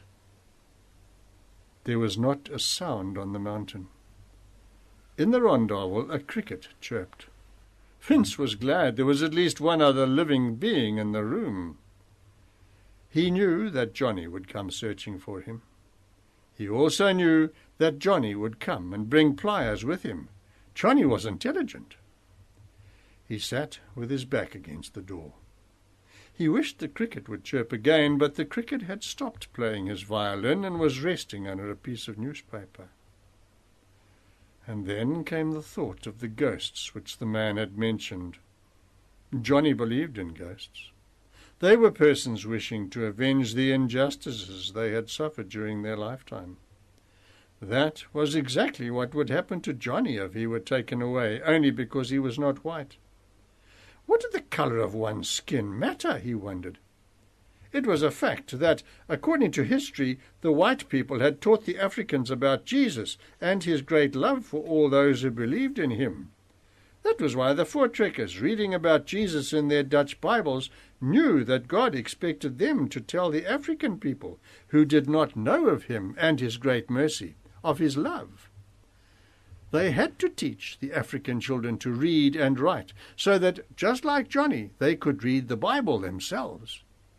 It was also true, Vince now remembered from his history, that the African tribes had been killing one another when the arrival of the Voortrekkers had changed everything. Christ had showed mercy to the white people and saved them from death. The whites could then restrain the bloodthirsty tribesmen and teach them to live in peace. It had taken many, many years. It must have been terrible to live in fear day and night. He shuddered as he thought of Blaukrans and Wenen. Vince believed in peace. To him the history of the Voortrekkers was beautiful. The cricket must have waken up. It began to chirp again. Vince felt lonely and scared. There were still the ghosts mentioned by the masked man. According to his father, that was sheer superstition. But if Johnny stayed away much longer, he was at a loss as to what to do. He stood up, very stiff, and moved to the window where a faint ray of light was filtering through. He tugged and tugged again at the burglar-proofing while he shouted, "Johnny, I'm here! Here in the rondavel!" He listened. Then he shouted at the top of his voice, "Johnny!" He listened again, but, except for the cricket's chirping, there was no sound. He stood rooted to the floor and thought of his mother. She would be crazy with worry. Kim, too. I wouldn't put it past her to join in the search. His father would not be able to do anything but give advice. He was about to sit down again when he saw a light on the mountain plateau near Summit Hill. The light moved. It was Johnny. He knew it.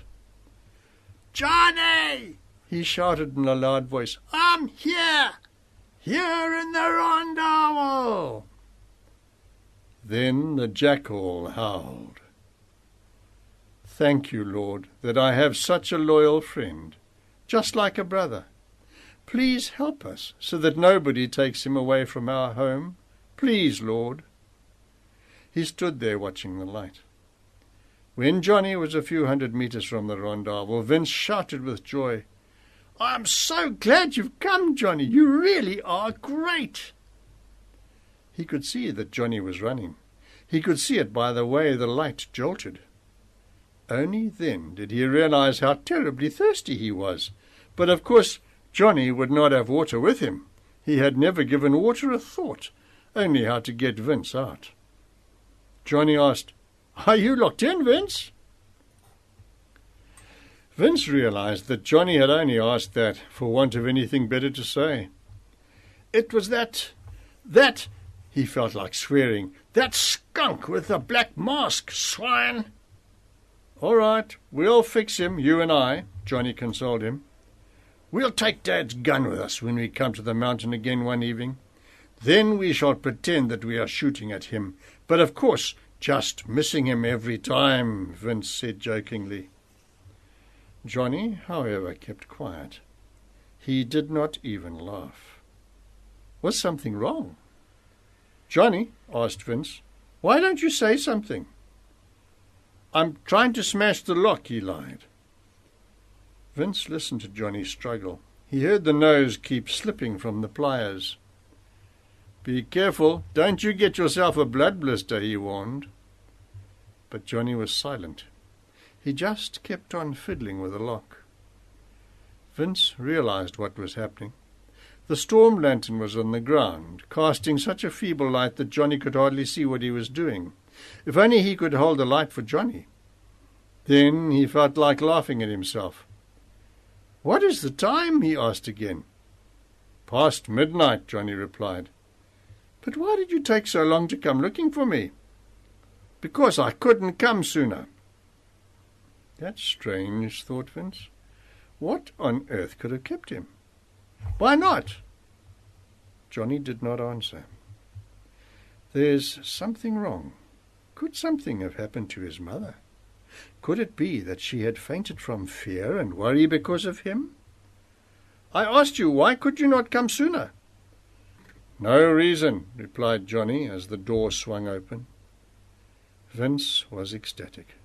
He grabbed Johnny round the waist and tried to dance with him. But Johnny's body was tense and as stiff as a rod. Let go! We must go! Vince took the lantern. He went and stood right in front of his friend. Out with it. I want to know right now what the matter is. Are you fed up because you had to come searching for me? I'm not angry, only sad. Sad? But why?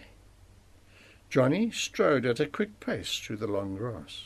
Vince had to run at times to keep up with him. This Johnny was a stranger. Of one thing Vince was quite sure. Johnny was acting very strangely, as if something was driving him. Somewhere something was very, very wrong. He could only guess that it concerned Kim or Gerard and Fulton. Is it Kim? They walked on in silence. Then Johnny sat down on a large, flat sandstone rock. Yes, it's Kim, he at last replied. What about Kim? The Land Service Club again? No, replied Johnny. No, it's a snake, a puff adder. Vince grabbed Johnny's hand. Tell me, he demanded, what about the snake? Has she been bitten by a puff adder? Is she dead? He began to weep. But Johnny stopped him. No, Vince, Kim is not dead. She is in hospital. She will live, but her condition is very serious. Come, shouted Vince, I want to go to my sister. Vince trotted ahead of Johnny. He did not utter another word. He felt as if he had been responsible for the tragedy. He should never have come to the mountain on his own. Could this be Kim's punishment for causing her parents grief? It must be terrible to be bitten by a snake. But then he remembered that the mountainside teemed with snakes. Whatever had she been doing there? Or had she gone with Johnny in search of him? He stopped in his tracks. How did it happen that she was on the mountain slope? Was she looking for me? Yes. Yes, she had gone to search for you. Alone. I went to milk Daisy, and when I returned to the kitchen she had already left with the lantern. With the lantern? But why did you do the milking so late? Johnny remained silent. Vince realized that he was upset. I'm not reproaching you, Johnny. I only want to know. I was chosen as captain of our under-16 soccer team. It was a great honour. And then the principal invited me to have coffee with him after the practice. That, too, was a great honour. Then I wasted my time. You see, we talked about my future. Vince sat down again. Come, sit next to me and tell me everything. Only about Kim. We shall talk about the other matters of this afternoon later. We have to talk about it, you and I. As I know the mountain well, I quickly went towards the light. I was close to her when she let out a terrible cry of fear. I ran to where she was sitting on the ground, clutching her leg with both hands. "What's wrong, Kim?" I asked as I squatted next to her. "A snake has bitten me, a puff adder. I saw it. You must help me, Johnny. I do not want to die yet. Help me, please, Johnny." Of course, I always carry my pocket knife with me, and it is razor sharp. I told her to be brave. I could clearly see the 2 fang marks of the puff adder on the bridge of her foot. I tied her leg just below the knee as tightly as I could with my handkerchief to obstruct the circulation. Then I slashed her foot. She did not utter a sound. I then sucked out as much of the poison as possible. I still do not know how I got her home. It must have been strength from above. I lifted her onto my shoulder, and with my free hand I grabbed the lantern. I felt as if I was going to pass out, and my legs went dead under me. But without stopping to rest, I carried on until I let her slide from my shoulder at the back door. God has been good to us. She lives. I can say this because I immediately rode to town to call the doctor. But only a few 100 meters from the house I saw the lights of a car approaching at high speed. "Thank you, dear God," I mumbled, and dismounted from my bike right in the middle of the road. It was none other than Mr. Anton, Gerard, and Fulton. I quickly told them what had happened. The rest you know. You are intelligent and have a fertile imagination. When I got back home, your father was there on his own. Your mother had gone with Mr. Anton and the others. It was only then that I could come to search for you. So now you know why I only reached you after midnight. Something else that will probably interest you is that Fulton asked why I and not you had come for the doctor. I did not know what to say, and without thinking said, "Because I am also a member of the family, Fulton." He then said, "Johnny, we shall talk about it later. We would like to know who you really are and why you live with the Callards." Vince was stunned. He could not believe his ears. Track 6. Then Fulton was the masked man. Chapter 7, page 64. The south wind cut right through Vince's thin khaki shirt. He had to pedal as hard as he could to keep up with Kim. Kim had survived the snake bite and was in perfect health. Her cheeks were red, and there was perspiration on her upper lip. "What makes you so different, Kim? So perpetually happy?" he gasped next to her. "Gerard," she replied. "Gerard? Gerard Robertson? Will you tell me about it?" "When we get home. The wind is blowing my breath away. I cannot speak with the wind blowing right into my mouth." They had almost finished their meal when Johnny entered by the back door. "I have news for you, Johnny," Vince said, breaking the silence. "You will never guess who Kim's hero is nowadays. Would you like to take a guess?" "Mr. Anton Potter? He saved her life." "You're getting warmer. Try again." "Surely not Gerard Robertson?" "Right.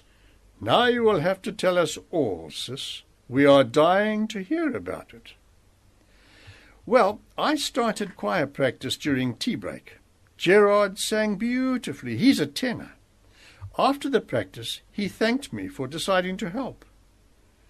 "We are glad, my child. You deserve a little pleasure," said Beatrice. She got up and kissed her daughter. "Your old dad's legs refuse to move today. Come here, so that I can also congratulate you." Vince looked at Johnny. Neither of the boys congratulated her. Surely Gerard cannot be the masked man, thought Vince. His eyes sought Johnny's. When their eyes met, Vince shook his head. Johnny nodded agreement. Yes, then it can't be him. I would also like to say congratulations, Kim, Johnny said sincerely. Vince said, Congratulations, sis. He then kissed her. It was not until later that evening that Vince and Johnny sat side by side in Vince's room. We are going to find out who that masked man is, and very soon, too, Johnny said very determinedly. He is playing dirty. I am convinced that he intends reporting me. You see, strictly speaking, I am not allowed to live with you. My father will never let you leave our home, Johnny. His body may be weak, but there is nothing wrong with his brain. He is still my father and will advise you. I am proud of him. The weather had become warmer, but the spring rains had not yet come. It had been a very cold winter, and all the plants and grass that were not frost-resistant were brown and dry. The plateau was very grassy. Vince remarked that a veld fire could cause havoc there. Don't even think about that, Johnny stopped him. They were sitting under a tall pine tree talking. They had set their snares and were now sitting down to rest. One would never expect such thick grass under a tree, Johnny remarked. It's because this tree stands alone. But we must get a move on. Soon it will be dark, and then Ma will worry again. They got up immediately, but were hardly 10 meters away when Vince heard something behind him. He looked round to see huge flames shooting up right under the tree where they had been sitting. Vince stripped off his jacket, rushed to the flames, and started beating them. The heat was almost intolerable, but he kept on beating. Johnny also started beating with his jacket. But soon the jackets caught fire and were setting the grass alight instead of killing the flames. "Go and call Gerard and the others while I see what can be done here," Johnny suggested. When he reached the gorge, Vince looked back for the first time. He could see the flames approaching. He had to get hold of Gerard and the others. Vince ran, stumbled, fell, but managed to get up again. The boys were studying when he arrived, breathless at the hostel. Gerard immediately raised the alarm by 3 blows on his whistle. That was the signal that there was a fire. Mr. Anton appeared in the dining room too. "There's a veld fire on the mountain. I can see thick smoke." "Vince has already come to call us," said Gerard. He shouted orders, and within minutes the club members were on their way to the fire, each armed with a few litres of water and a bag for beating the flames. There was no time to mobilize the water lorry. Vince kept next to Gerard in the lead. When they arrived on the plateau, there was a red glow in the direction of Summit Hill. "We must start from behind," Gerard shouted. 4 chaps to a group." The 2 of them ran along the column of fire and found Johnny, who was clearly so exhausted that he could hardly lift the branch with which he was beating. Vince grabbed his arm and tried to pull him away from the waves of heat, but Johnny shouted, "I must help, otherwise everything will be burnt to cinders tonight." But he was so exhausted and burnt that he allowed Vince to drag him away from the scorching flames. The club members were well-equipped and experienced fire beaters. A walkie-talkie kept the beaters in the rear informed of how the others up front were faring. The water was used for the high and dense clumps of grass. Johnny lay flat on his back. He was so exhausted that he could not speak distinctly. Vince would have liked to help with the beating, but decided to stay with Johnny. The fire beaters succeeded in isolating the fire against the rocks, and by midnight it was dead quiet and pitch dark on the mountain plateau. "Vince!" He heard his name. It was Gerard calling. Vince and Johnny were going at a very slow pace towards Summit Hill. Vince had to support Johnny, and they moved at a snail's pace, step by step. Several of the fire beaters had torches. It was therefore easy for them to find the 2 and form a circle round them. Mr. Anton stood in the centre of the circle directly in front of Johnny and Vince. Johnny sank down onto the ground. "We must get him to hospital, Mr. Anton," Vince pleaded. "Later. Right now we want to know what the two of you were up to. Why did you set fire to the grass? And listen to me, chaps, it is already midnight. We do not want to listen to stories, only the truth. If they refuse to talk, we shall know how to make them speak up," came from one of the group.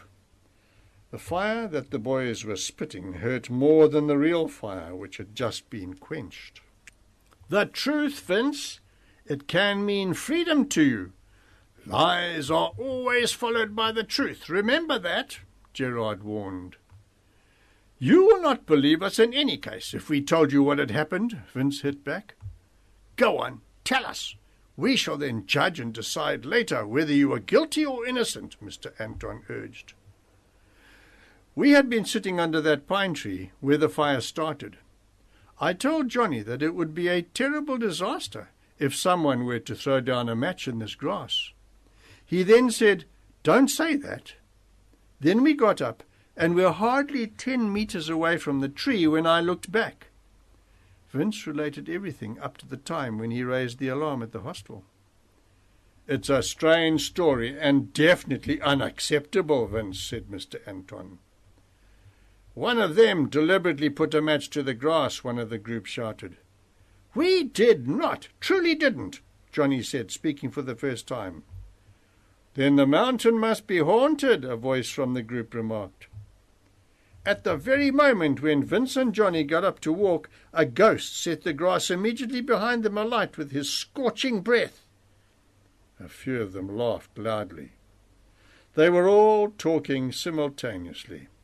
Vince could hear words like "wallop." "It's the African boy's influence." "We shall have to do something about this." But then Gerard blew his whistle. "Stop guessing, chaps. Back to the hostel." Gerard and Fulton helped Johnny to the hostel. From there, Mr. Anton and Gerard took him to hospital. They took Vince along. Johnny was admitted to the casualty ward, and as Mr. Anton and Gerard could do nothing more, they decided to drive back. Vince wanted to stay with Johnny, but Mr. Anton said, "You must think of your parents and sister. They must be sick with worry." When the car's lights shone on the front door, it opened and Kim rushed out. She was so tense that she hardly heard what Mr. Anton was saying. "Where's Johnny?" she wanted to know. "Do calm down, Kim. Johnny has sustained burns and we have taken him to hospital. Vince is okay." When the car had driven away, the three of them gathered round Vince. "Exactly what did happen, Vince? Take your time and tell us everything, just as it happened," Alfred said. All three of them saw how he bit his lip, how the muscles in his face twitched and twitched again. Then he grabbed his mother round the waist, pressed his face to her bosom, and started crying uncontrollably. "Bring him 10 drops of sedative and 2 tablespoons of water, Kim," ordered Beatrice. After he had calmed down, Vince sat on his chair with a groan. It was after daybreak, when the rain-bearing east wind was howling through the keyhole, that they at last retired to rest. Vince slept till 12 o'clock on Saturday morning. When he woke, he had a feeling that something had happened. What was it? Whatever had happened last night? Why was he still in bed? "Kim!" he shouted. "Kim, come here!" His mother peeped round the door. "Is my son awake? You slept like a log. Wait, I'm going to fetch you a cup of coffee and a slice of bread." "Where's Johnny, Mum?" "Have you forgotten, son? He's in hospital." Suddenly Vince remembered everything, and a great anxiety overwhelmed him. "Now they will take him away from us, Ma. They believe that it was the two of us who set the fire to light. Where are my clothes, Mum? I have to go to Johnny. I must go and find out." "Your jacket was completely ruined by the fire. I have washed your other clothes. You will have to put on your old clothes." He stood next to his bed. He had already taken off his pyjama jacket. His mother saw how puffed his skin was. He had not come through the fire unscathed. "You must ask the nurses for some ointment for yourself. Look at you! No eyebrows or eyelashes at all," said Beatrice. Vince ate only one slice of bread. He had no time to eat the other slice which his mother put on his plate. He might be too late already. He walked to the back door, then stopped and looked round. "Where's Kim, Mum?" "She's gone to town. She said that she wanted to go and find out something." At the hospital, Vince immediately noticed Mr. Anton's car. Also, Kim's bicycle. Mr. Anton and the others must therefore be here. Kim, of course, had come to find out how Johnny was, he thought. Poor Kim. She and his parents had probably spent a terrible night. They must have thought that both of them had died in the flames. Vince felt peculiar. He could not become accustomed to the smell of medicines. He felt as if he was going to be sick. "Sister, where's Johnny?" he asked shyly. "Johnny Coetzee?" "Yes, sister." "He is in another ward. Let me take you to him." She walked ahead of him through the wide double doors. She stopped there and pointed to an open door. He tiptoed to the door. He was afraid to enter. But then he heard someone speak. Surely that was Mr. Anton. He listened carefully. Then he heard Kim speaking. She said, "I can assure you that neither of them was responsible for the fire. They are too fond of the animals on the mountain, and especially of Kaiser and Princess. They would sit for hours studying the birds. They are not youngsters who would cause the Land Service Club members so much misery just for a joke." Vince felt his chest puff up with pride. He was proud of Kim, and he knew that Johnny felt the same.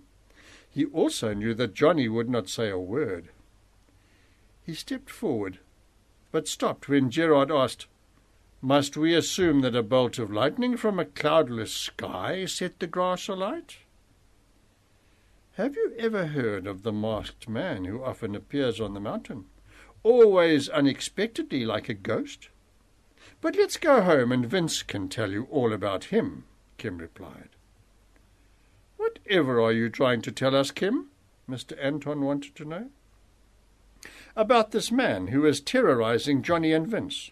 He wants to know who Johnny is and why he is living with us. Because they are afraid that he will go to the authorities. The two of them have been keeping quiet." "Well, why is Johnny living with you, and why is he treated like one of the family?" "That is exactly what he—" But then Vince interrupted. "Don't say any more, Kim. It is not necessary for them to know." Johnny groaned and lifted himself up. Kim pushed him gently back, saying, "Lie still, Johnny. You are safe here in hospital. You will have to stay here until you are well." "I do not think this is the right place or time to discuss such a sensitive subject," said Mr. Anton. "We can thrash the matter out later when we know more. I rely on your cooperation, Kim." Vince signalled Kim with his eyes, but Kim was unaware of it. He wanted to warn her to stay mum as far as Johnny was concerned. When everyone had left, Vince stayed. Johnny's face was bandaged so that only his eyes and mouth were visible. It caused Vince pain just to look at him. He tiptoed out when it looked as if Johnny was asleep. Outside the door he stopped and mumbled, "God, please let Johnny get well soon. He's very ill, God, and he is my only friend." When he came down the front steps, the car had already left, and so had Kim's bicycle. Vince leapt onto his bicycle and rode quickly home. There were certain matters which he wanted to discuss with his parents. They had to warn Kim. She trusted Mr. Anton and the others too far. Halfway home he met Gerard on Kim's bike. It was evident that Mr. Anton had given Kim a lift and Gerard was taking her bike home. Gerard held his hand out. "Get down, Vince, so that we can talk. Consider me a friend and tell me candidly how the fire started." Vince told him that it had been the work of the masked man. When he had finished, Gerard asked, "Do you really believe that a masked man or boy set the felt alight at the very moment you started walking?" "Oh, we were definitely not more than 10 meters away when I heard the crackling of grass burning, and when I looked back there were high flames under the tree." "Well, what is your opinion? How did he do it?" "He must have struck a match, and with the same movement shot it downwards to the ground. It's as simple as that. Before the sulphur on the match had burnt out, the match was in the dry grass." "But how is it possible that you did not see him?" "The foliage low down on the tree trunk is thick. In any case, we never looked up." "So you believe that this mysterious man wanted to get you two into trouble, Vince?" "Yes. He hates Johnny and would go to all lengths to get him out of our home. And Johnny's like a brother to me." Chapter 8, page 76. Vince was unhappy. He could not understand why the things he had fought against with everything in his power should have happened. He was sitting near Kaiser and Princess's big nest. He watched Kaiser flying towards the nest with a big stick, which he placed carefully over the nest. He watched Princess as she went to perch on the stick, flew from it, and then prodded Squeaks with her beak to follow suit. Kaiser left and perched on the lookout tower, leaving the educational task to his wife. Vince was familiar with the procedure. Squeaks had to be taught to balance herself on the stick. She had to learn to fly and to perch. He had watched chicks tumbling down to earth in their first attempt at flying. Squeaks had to learn to fly in fine weather, but also to brave a gale. She had to be able to dart down from the sky onto her prey without tumbling to earth. She had to learn to use her assegais and claws, to soar holding her prey, and to settle. And when she had accomplished everything, she would wait. Wait for a lonely young male to take her away to a new home. Life was strange, Vince sat thinking. Children were born, were cared for, educated, and then the day came when they were taken from their parents' home, from their familiar environment, to build their own nest and stand on their own legs, exactly like the annual cycle of the Black Eagles. Perhaps this had happened, pondered Vince, to open his eyes so that he would see things in the right perspective and understand them. What was it that Johnny had said in their cave? "I shall have to make friends with the boys and girls in my class and talk with them. I can teach them many things, things that I have learned from your people, especially about your custom of reading the Bible and praying, never to allow your face to reveal love or hate. I can teach them the meaning of family life, especially the mother's role in the home. But I have to become one of them first." One weekend they had a braai in the cave. It was wonderful. Afterwards they lay flat on their backs. Vince was about to drop off to sleep when Johnny started talking. He said, "You know, my principal asked me, 'Johnny, what do you think is the cause of so many racial groups, apart from the colour of their skins, in our country?' I thought and thought, and then said, 'Because it is the will of God.' 'Yes, that is true,' he replied, 'but except for the national traditions and customs, it is the language of people that unites them. Language is the strongest and most powerful bond that unites people as a group.' I then thought deeply about it, and I believe it is true. That is the reason why people who speak the same language are happy to be together. We speak Afrikaans, others speak English, and others African languages. My principal said that was the reason for so many nations in our country. But you speak Afrikaans. That is why you are going to stay right here with us." "You did say that language unites people," said Vince, trying to trump Johnny. "I am the exception to the rule. I belong with my own people, and would like to work with them. Something else. The older I become, the more I realize that I am becoming an embarrassment to all of you." Vince pulled himself up and shouted, "Now you're talking nonsense, and you know it. You are like a brother to me." "Wait a bit, Vince. Don't let your emotions get the better of you. Be reasonable. I am no longer a small child. It has already dawned on me what a beautiful girl Emma, the principal's daughter, is. Do you understand what I am trying to tell you?" But Vince refused to see reason. "You stay right here. We grew up together, and we can go and work together somewhere." For a long time neither said a word. Then Johnny said something which made Vince's blood boil. "Do you know who opened my eyes? The masked man. He made me realize that I belong with my own people, for whom I can do a great deal." Vince said nothing, but decided to find out at all costs who the masked man was who augured so much ill for him. One afternoon, Beatrice sent Vince to the supermarket to buy sugar and mealie meal. When he returned, Johnny had gone. He whistled again and again until the rocks echoed, but there was no reply from the jackal. Later, he asked, "Mum, where's Johnny?" But she also knew nothing about Johnny's movements. He searched the streets of the crags. Later, his suspicion was aroused. "Don't tell me he is practicing for the choir," he said to himself. Track 7. He went to the high school and moved stealthily in the direction of the hall. He heard the children sing, boys and girls. He crept up to the open door. Then he heard Kim say, "The bass voices are weak. We must find someone else to assist." "But who?" That would be either Gerard or Mr. Anton's voice. "I know who has the most beautiful bass voice in the crags." That came from Kim again. "Who?" Again the same male voice. "Johnny." Suddenly there was dead silence. It was as though Vince could see Kim standing there in front of the group of children. She was waiting in suspense, he knew. If the masked man was one of them, he was sure to put a spoke in the wheel. "No!" he would shout. "That won't do!" Still dead silence.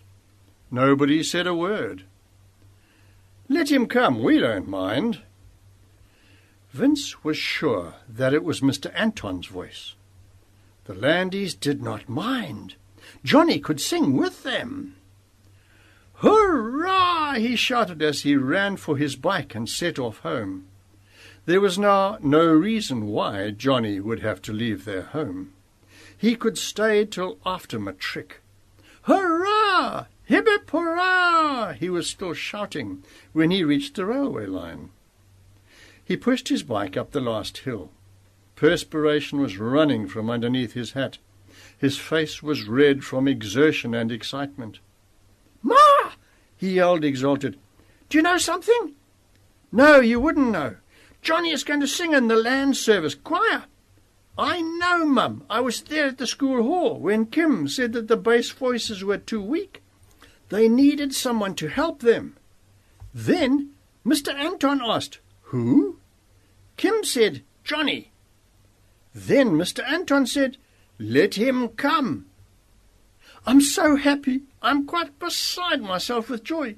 Nobody minds him staying with us, Ma. Nobody." Vince had to get hold of Johnny. He made straight for the mountain. From afar he could see Johnny sitting near the eagle's nest.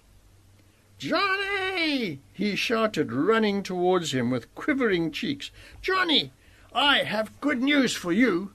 You are going to sing in Kim's Land Service Club choir." "What?" "You are going to sing in Kim's choir. Do you hear me?" "You're talking nonsense, and you know it. It's impossible." "I know perfectly well what I'm saying, and it is no longer necessary for you to consider yourself an embarrassment to us. Nobody minds." Johnny sat there, staring at the Maluti Mountains far away in Lesotho. He got up and stood motionless. "What now?" asked Vince. "Why are you standing there as if you didn't hear a word I said?" Then Johnny turned to Vince. "I can't," he said in his beautiful bass voice. "Don't spoil everything, Johnny. I know what I'm saying. Kim complained about the bass voices, and then—" He briefly told him what had happened, and then said, "No, please don't be stubborn. If you have any consideration for Kim, you will help her." "I want to help her, but I can't. I have made a promise." "What do you mean, Johnny?" "It's all arranged. Mr. Anton is, after all, the teacher, and he said you may come. He said, 'I have promised to find myself a place where I can live with my own people. Many of them will welcome me with open arms.'" "To whom have you made this promise?" "The masked man," said Johnny, looking away, far away, towards the horizon. Then Johnny turned around and walked away to the microwave tower, leaving Vince dumbfounded. Vince sat without moving. He could not understand what was happening. Was it true that Johnny preferred not to stay with them any longer, or had the masked man forced him to promise that he would go to live in the African township? If Johnny had made such a promise, it was very stupid of him. Or had the masked man done something to Johnny? Perhaps threatened to beat him up? Johnny had changed so much. He had become a complete stranger. While he was still sitting there, Kaiser and Princess flew up and soared into the wintry sky, flying in circles. "Just like my thoughts," Vince said to himself, "in circles all the time." Squeaks flapped her large wings and flew with powerful strokes in her own direction. After a while she became a tiny speck and eventually disappeared completely. Would Johnny one day just disappear like that? Would he be with us one day and then gone the next? A great sadness took hold of him. He did not understand it. It seemed as if Johnny no longer wanted to be a brother to him. And all this as a result of the masked man's doing. It was the masked man who had interfered. Who was this masked man, he wondered, as so often before. It could not be either Gerard or Fulton. If only he could tear the man's mask off. Vince was so upset that he put his head between his knees and closed his eyes. He sat there motionless, just thinking and thinking. It was as if the world was going round in circles. And while he was sitting there, the masked man came and sat beside him. Strange, he thought. I am not at all afraid of him now, even though he moves like a ghost. He moved cautiously closer to the man. He was going to surprise him and tear off his mask. "You see, I am and I am not," said the man. "A moment ago you were alone, and now I am sitting next to you." Vince made no reply. He pretended to be asleep. Now, he thought, I must act quickly. His right hand shot out, but before he could touch the mask, the man's fist cracked on his jaw. His ears buzzed, and then he lost consciousness. When he came to, he was still sitting in the same position. He looked around. It was as if he had not been asleep. He jumped up, looked around, but there was no one. He touched his jaw, bit on his teeth, but there was no pain. Then he laughed at himself. He must tell Johnny this story. He will split his sides with laughter. He saw Johnny coming towards him. Oh, this joke will really make Johnny laugh again. He never laughed any more. He was always depressed, as if he was wrestling with a great problem. When Johnny stopped in front of him, he asked, Where is the masked man?" "You must be dreaming. There's no one else on the mountain, only the two of us." "Well, he gave me a crack on the jaw. He knocked me out." And while he told his story, Johnny laughed. He laughed and laughed.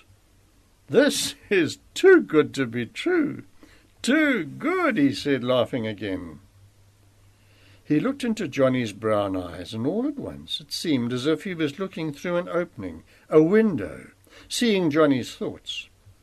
What he saw there was sincere and real love and friendship. "Tell me," Vince wanted to know, "did you and the masked man really speak to each other? Did the two of you sit next to each other, just as he and I did in my dream?" I sat talking to him and asked him what exactly he expected of me. Then it was as if I heard him say, "You should not live with the Callards any longer." Then I replied, "You know, I think I agree with you, and I promise to set the matter right as soon as possible." "But then, did you really make a promise, Johnny? Actually make a promise to yourself?" Johnny only smiled, and Vince gave him a playful clout. Then they laughed and hurried home. The three of them were cycling together to town. They were to sing at 12:30. Vince rode between Kim and Johnny. They rode in silence. "I shall have to go back now," said Vince as they entered the crags. "No, we'll ride in single file, all three of us, right up to the school hall. First Kim, then you, and then I." "Please, Vince," begged Johnny. "It really feels wrong," Johnny said. "I'm terribly nervous.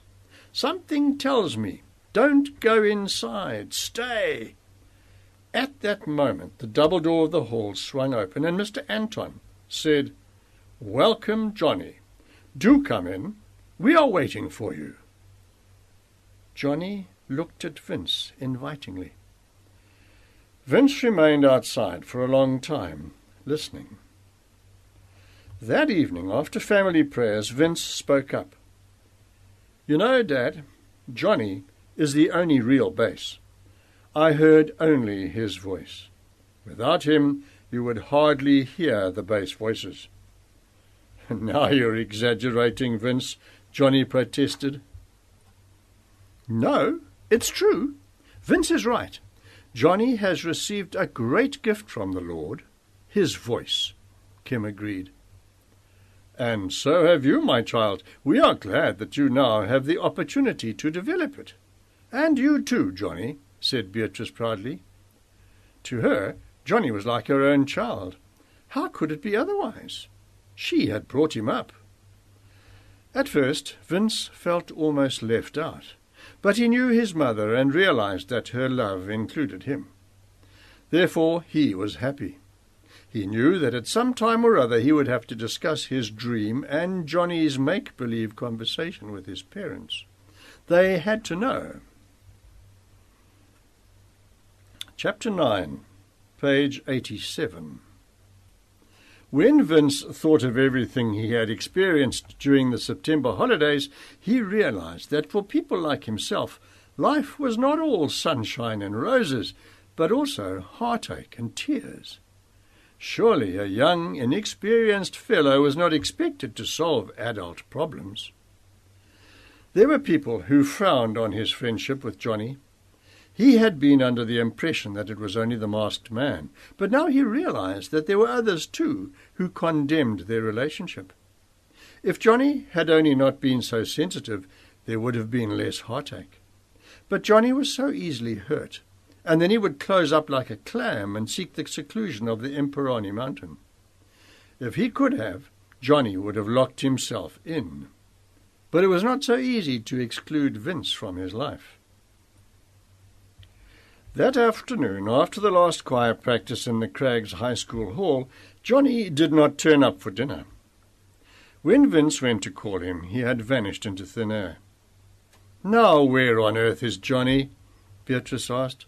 "Lately he has been so deep in thought, so aloof, as if something is worrying him." Vince called, "Johnny, it's dinner time!" Afterwards he gave his whistle signal, but all in vain. There was no answering call from the jackal.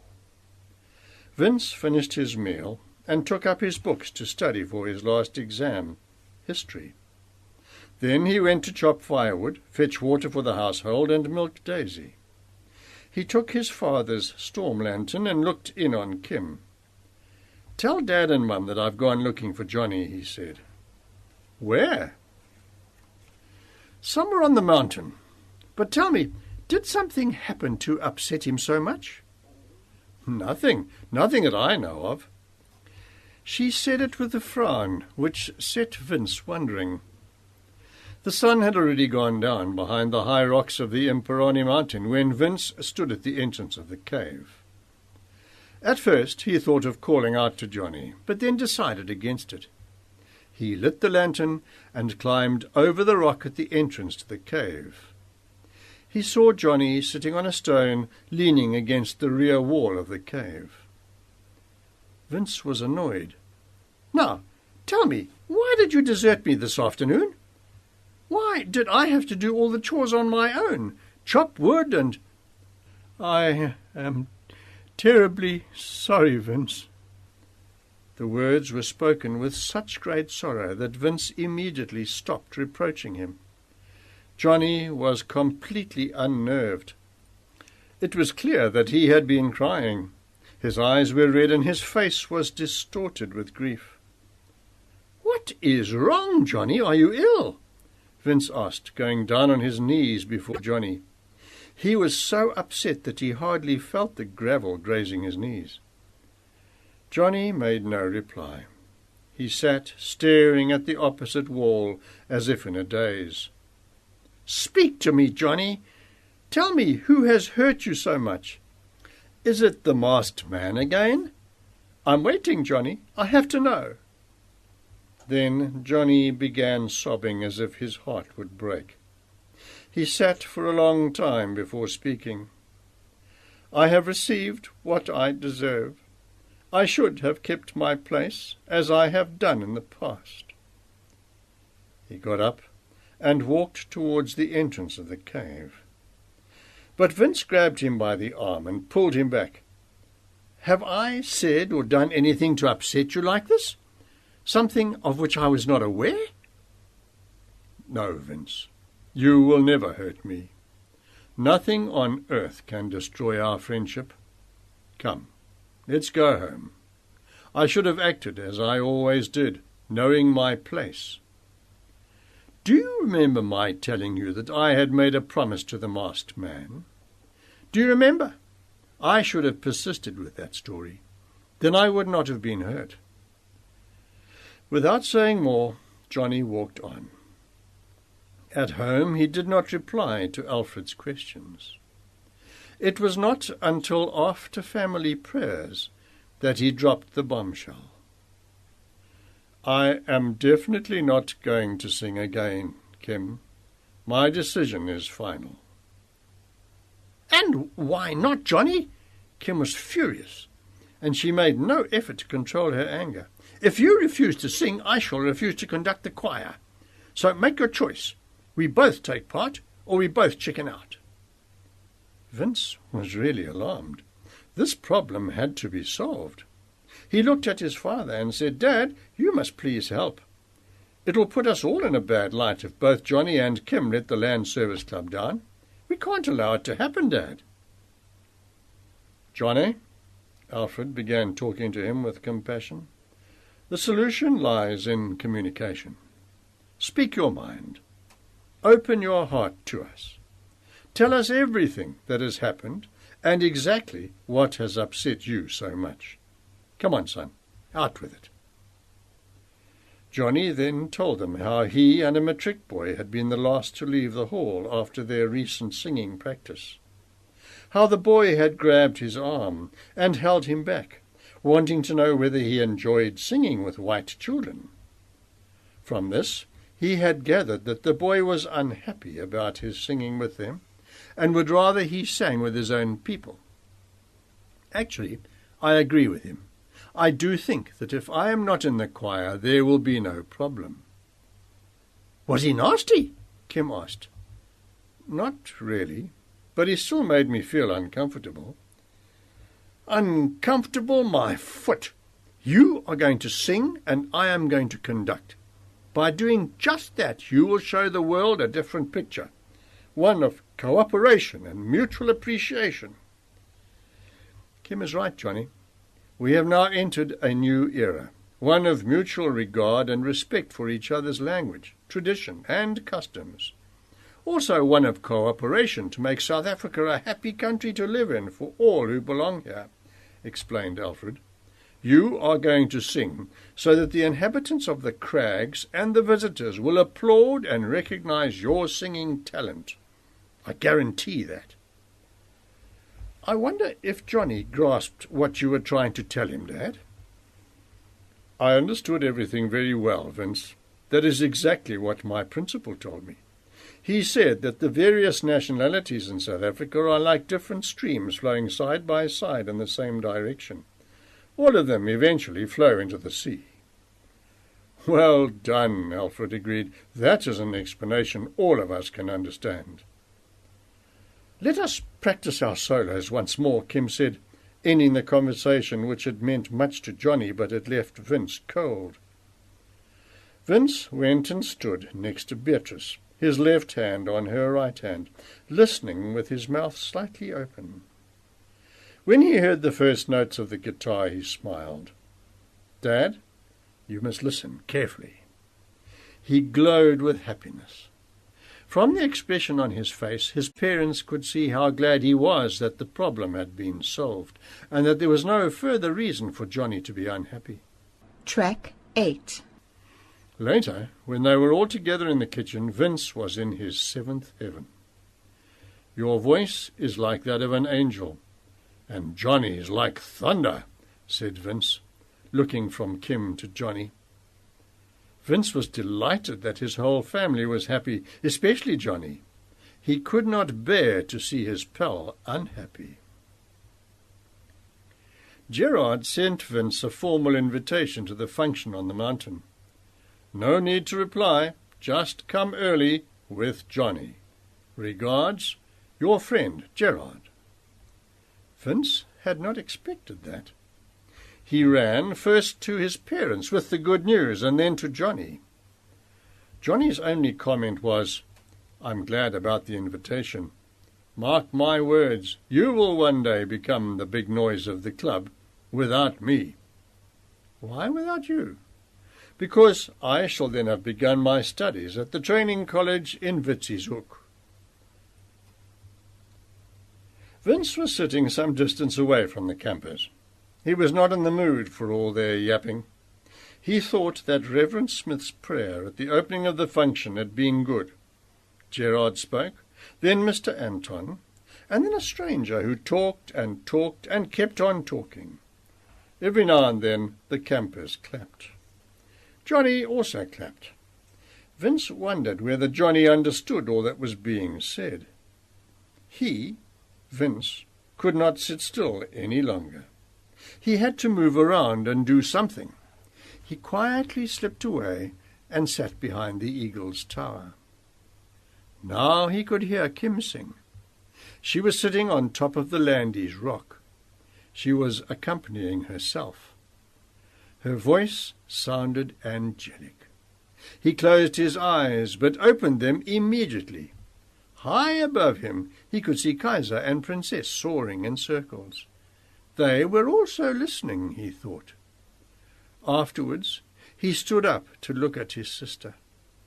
He could see her sitting there with closed eyes. He looked for Johnny, who was nowhere to be seen. He could see Mr. Anton, Gerard, and Fulton with their eyes riveted on Kim. The stranger, too. She had really touched their heartstrings. Her singing was so different from when she sang at home. When she stopped, there was thunderous applause. They shouted, "Encore!" He could see her lovely white teeth. She was happy. She was walking on air. She bowed and stood up. Her smile made her even more beautiful.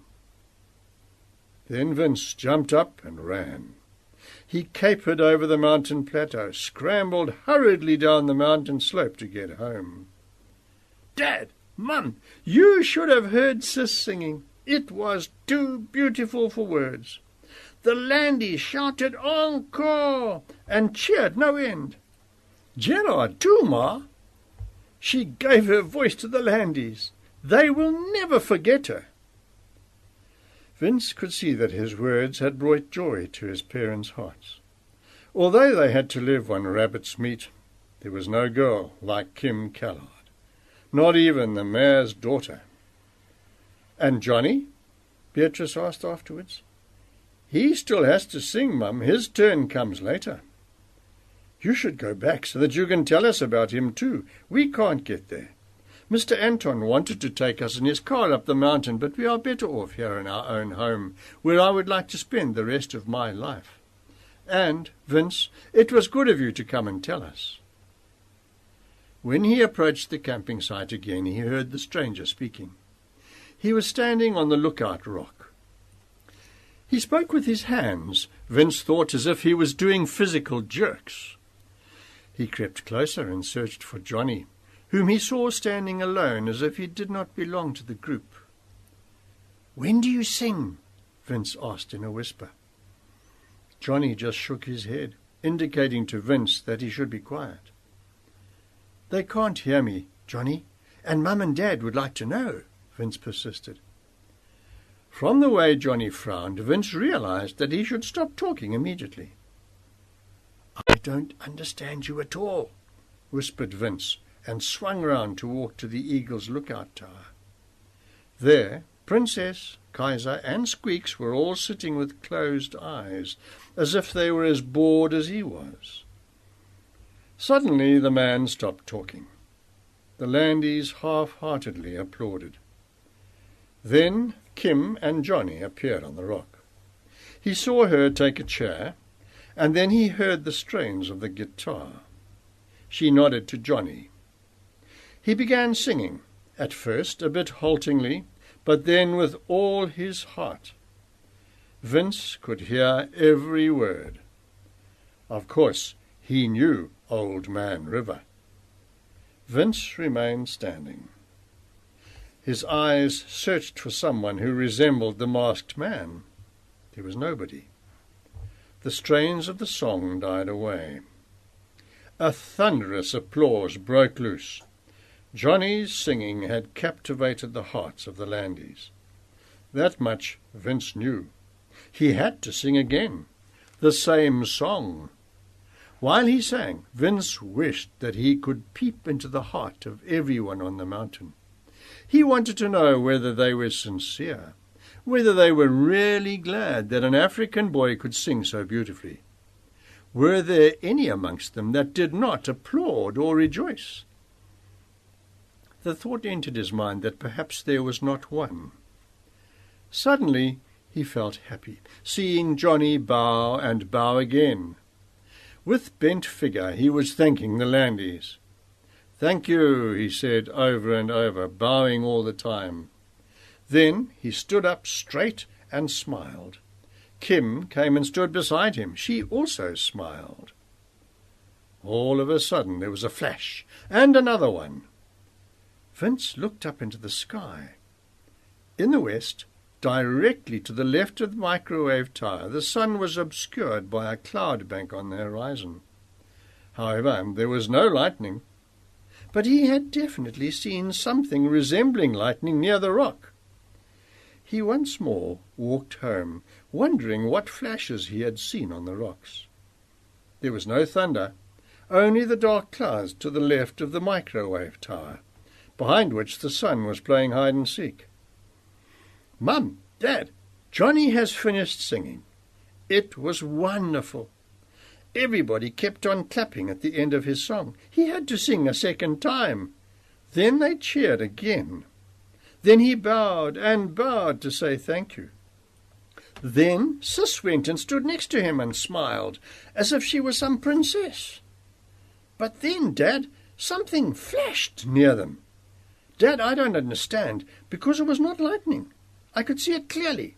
The sun was behind that cloud bank left of the tower. Somebody must have taken a photograph of Kim and Johnny for the paper. But that shouldn't have happened. That's a mistake, said Alfred. With his father's last few words still ringing in his ears, Vince hurried back.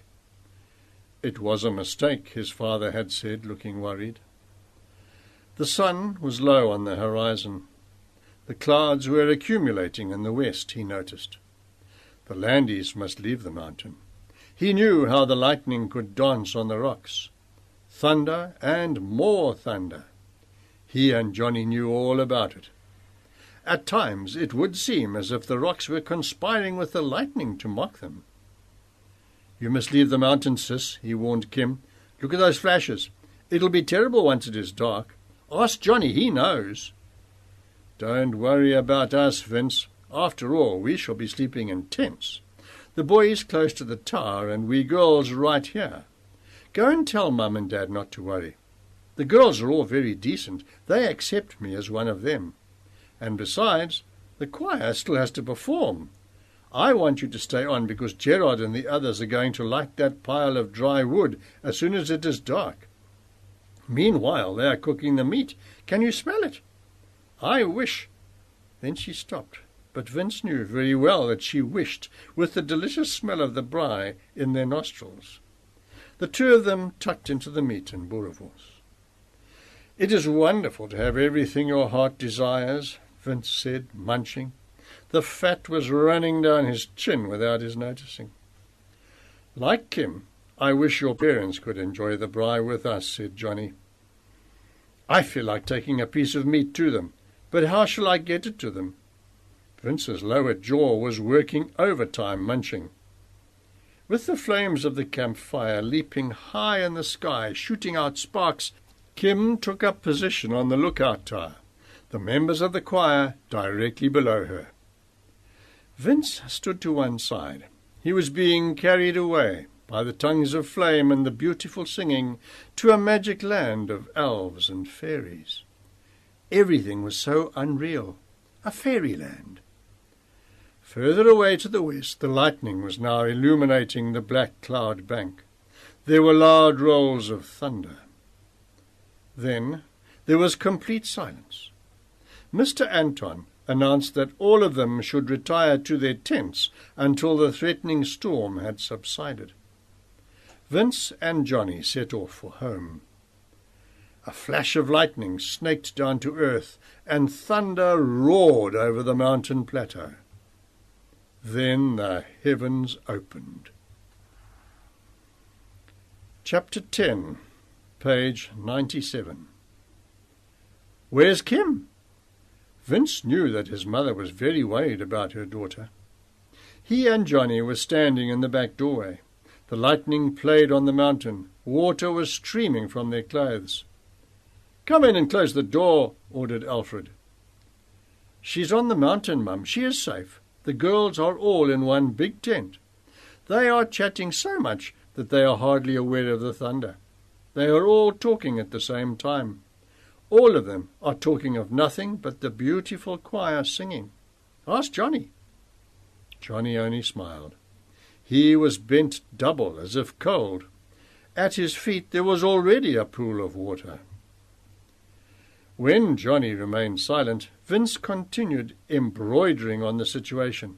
Mum, you and Dad should have heard Johnny sing, as loud as the thunder outside.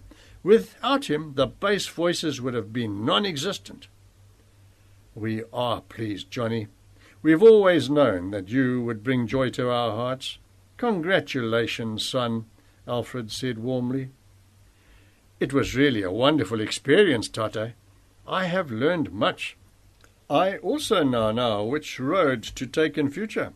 Everything has become clear to me. What do you mean, Johnny? Or am I just being stupid? No, Tate. It boils down to this. A person cannot move in two directions. My course is clear. I understand. What you're saying is that your road leads to the heart of your own people.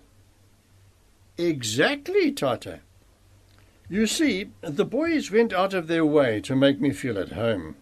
They talked to me and they asked me questions about myself. Actually, they were only being polite. They did their duty, and I appreciated. A flash of lightning lit up the whole mountain. Then thunder rolled along the rocks. The lightning has struck somewhere, perhaps the tent. My poor child, and she's so scared of a thunderstorm, moaned Beatrice. Vince opened the back door slightly. He wished to see what was happening outside, but he immediately slammed the door shut as a gust of wind sent a bucketful of water inside. What can we do, Tate? Shall we go and see? In any case, I'm already soaked to the skin, offered Johnny. Wait until the worst is over. Then you can take the storm lantern and go and find out how the girls are. The storm subsided as quickly as it had begun. The two boys changed quickly and hurried up the mountain. The lightning was still flashing in the clouds, which had now moved east of the crags, in the direction of the Maluti Mountains.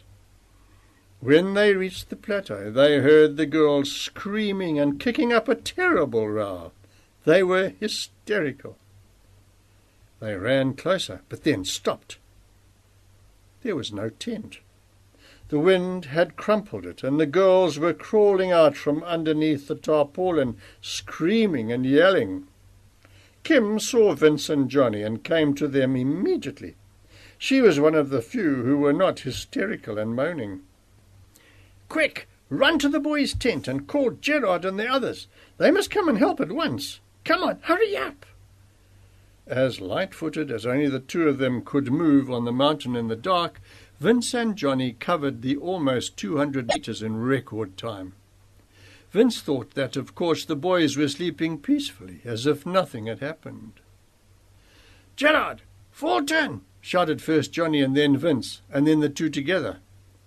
Only then did a faint light appear in the opening of the tent. "What's wrong?"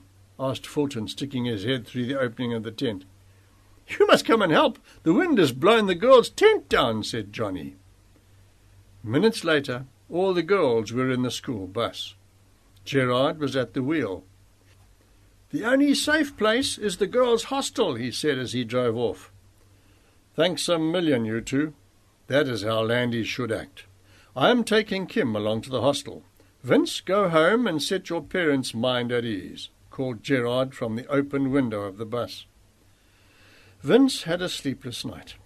He and Johnny wanted to leave early for the mountain, and he was afraid of oversleeping. At daybreak they had to be on the mountain.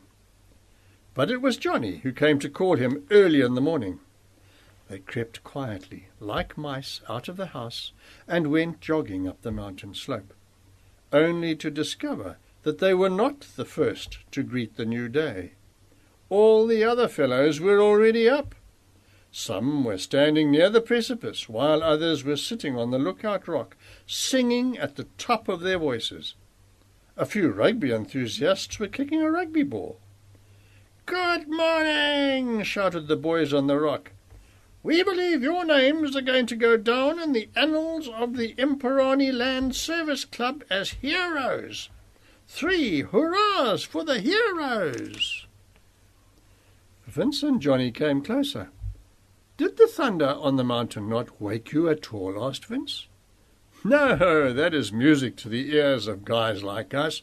We believe the girls were quite hysterical when the wind blew their tent down." "All except Kim," Johnny replied proudly. Meanwhile, all the boys had gathered around the two. They were all talking at the same time, until someone on the rock shouted, "Look at the sight on the Malutis! My word, what a beautiful sight! If only someone could paint it! If only we had canvas, a paint and a brush! Is there an artist among us?" Vince and Johnny had often in the past seen the sun rise, but seldom a sunrise as beautiful as this.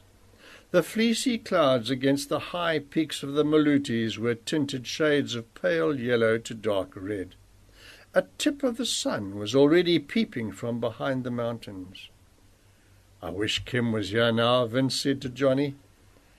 "This is also one of the unforgettable things I shall take with me," Johnny said with feeling. "Take with you? Where?" "We'll talk about it later when the land service camp is something of the past. In our cave." Vince felt that he could now just as well return home. Johnny's announcement that the road was now clear to him had taken all the joy out of the camping. It was not clear to him what Johnny had in mind. He first lent a hand with bringing in wood from the cave to get the fire going. Everything was soaking wet on the mountain. It was Johnny who had told the boys about the dry wood in the cave. He and a few of the guys had gone to the cave to fetch wood for the fire. When Gerard and Mr. Anton arrived with the girls on the mountain, the water was already boiling. Vince had his breakfast and then disappeared down the mountain slope. He walked to the fountain and then sat down. He could hear the boys and girls singing, but his thoughts were concentrated on Johnny. He now realized that Johnny had made up his mind. The camp had done something to Johnny. He had noticed many things and had realized many things. He had also experienced loneliness as never before. Suddenly Vince realized that he should now stay with Johnny, see to it that he was not alone.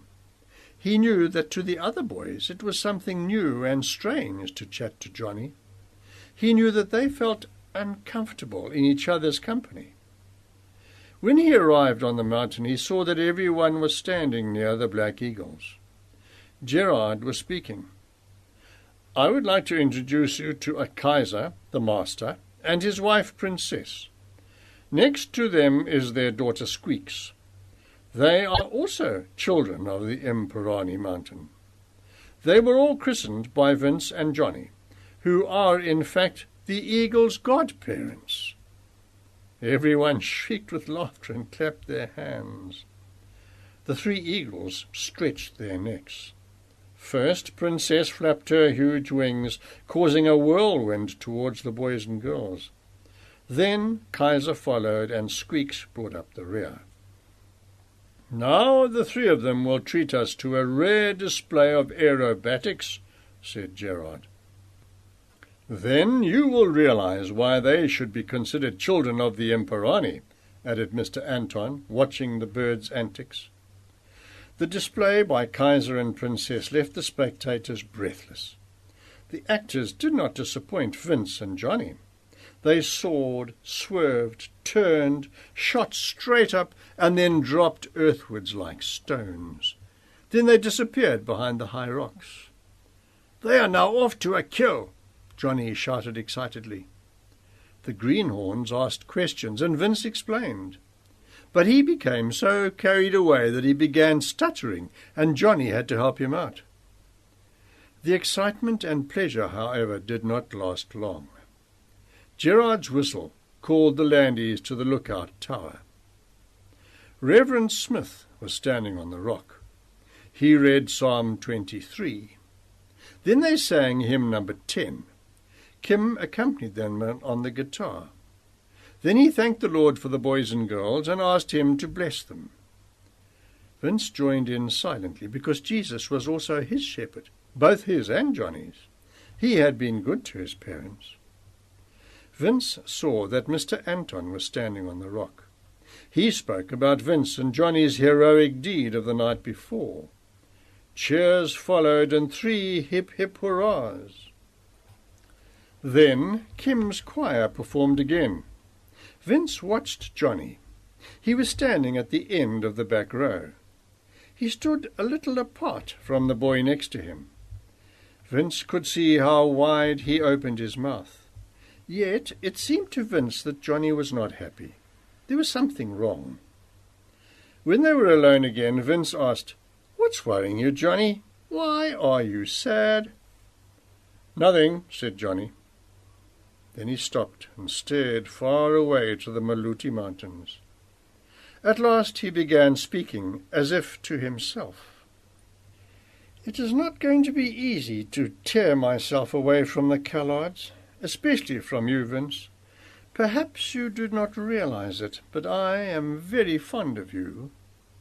"Whatever are you talking about, Johnny? You are not going away from us. You are going to stay with us forever and ever." "We shall discuss it later. I have to go and sing now." Track 9. Vince did not stay longer. He fled blindly towards the microwave tower. He could hear Johnny's voice floating in waves across the plateau. He heard Johnny singing his farewell song. He was saying goodbye. Vince started running. He had to escape from Johnny's song. He could distinctly hear the words, "Farewell, farewell, farewell."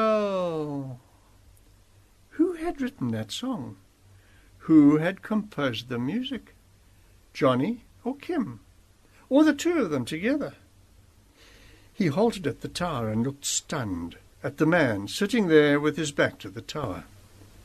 Was he asleep? Or was he dead? He sat motionless, as if not even breathing. Vince went cautiously to him and just stood there without making a sound. The man did not have a mask, but it could be the masked man, he thought, and moved 2 steps away. "Sir," he said softly. "Sir, are you sleeping, sir?" Still the man sat motionless, without showing any sign of life. Vince was uneasy. He would have liked to go and call Johnny, but he did not do it. He again moved closer, bent down, and stretched his hand out to the man and touched his shoulder. The man's hand shot out like a snake and grabbed his wrist. Vince struggled to free himself, but the man was too strong and pulled him down until he was sitting beside him on the ground. "Easy, wasn't it, Vince? One just has to be patient, pretend to be dead, and curiosity killed the cat. Don't deny that you were curious." Vince struggled again, but eventually gave up. "This will be our last conversation, Vince. But then you must tell me the truth. Tell me exactly what your intentions are with the African boy Johnny." Vince looked amazed at the masked man, who seemed to have found out that the African boy's name was Johnny. "Why does it annoy you that Johnny is staying with us? Why don't you leave us alone?" "Because I have your father's interests at heart, for no other reason. Will you now please tell me the full story of Johnny?" Vince's happiness had been shattered. Everything had suddenly changed. He still could not believe that he had told Johnny's life story to the masked man. But he had spoken so convincingly to him, had promised that he would never trouble them again.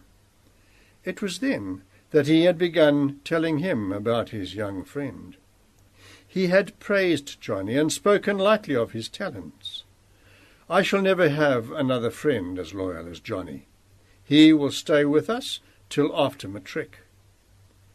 Now he was concerned, lest he had unwittingly betrayed Johnny. But how was he to have known that the masked man's father was a journalist for a newspaper, that it was his father who had taken the photographs on the mountain? Alfred maintained that he had done the right thing by telling everything. In fact, he had done Johnny a great favour. Through this, many people had come to know about Johnny's talents. No fewer than 5 people had offered to pay for his teaching studies at Witzieshoek. His father said it was as a result of his life story appearing in the newspaper. There had also been photographs of Kim and himself.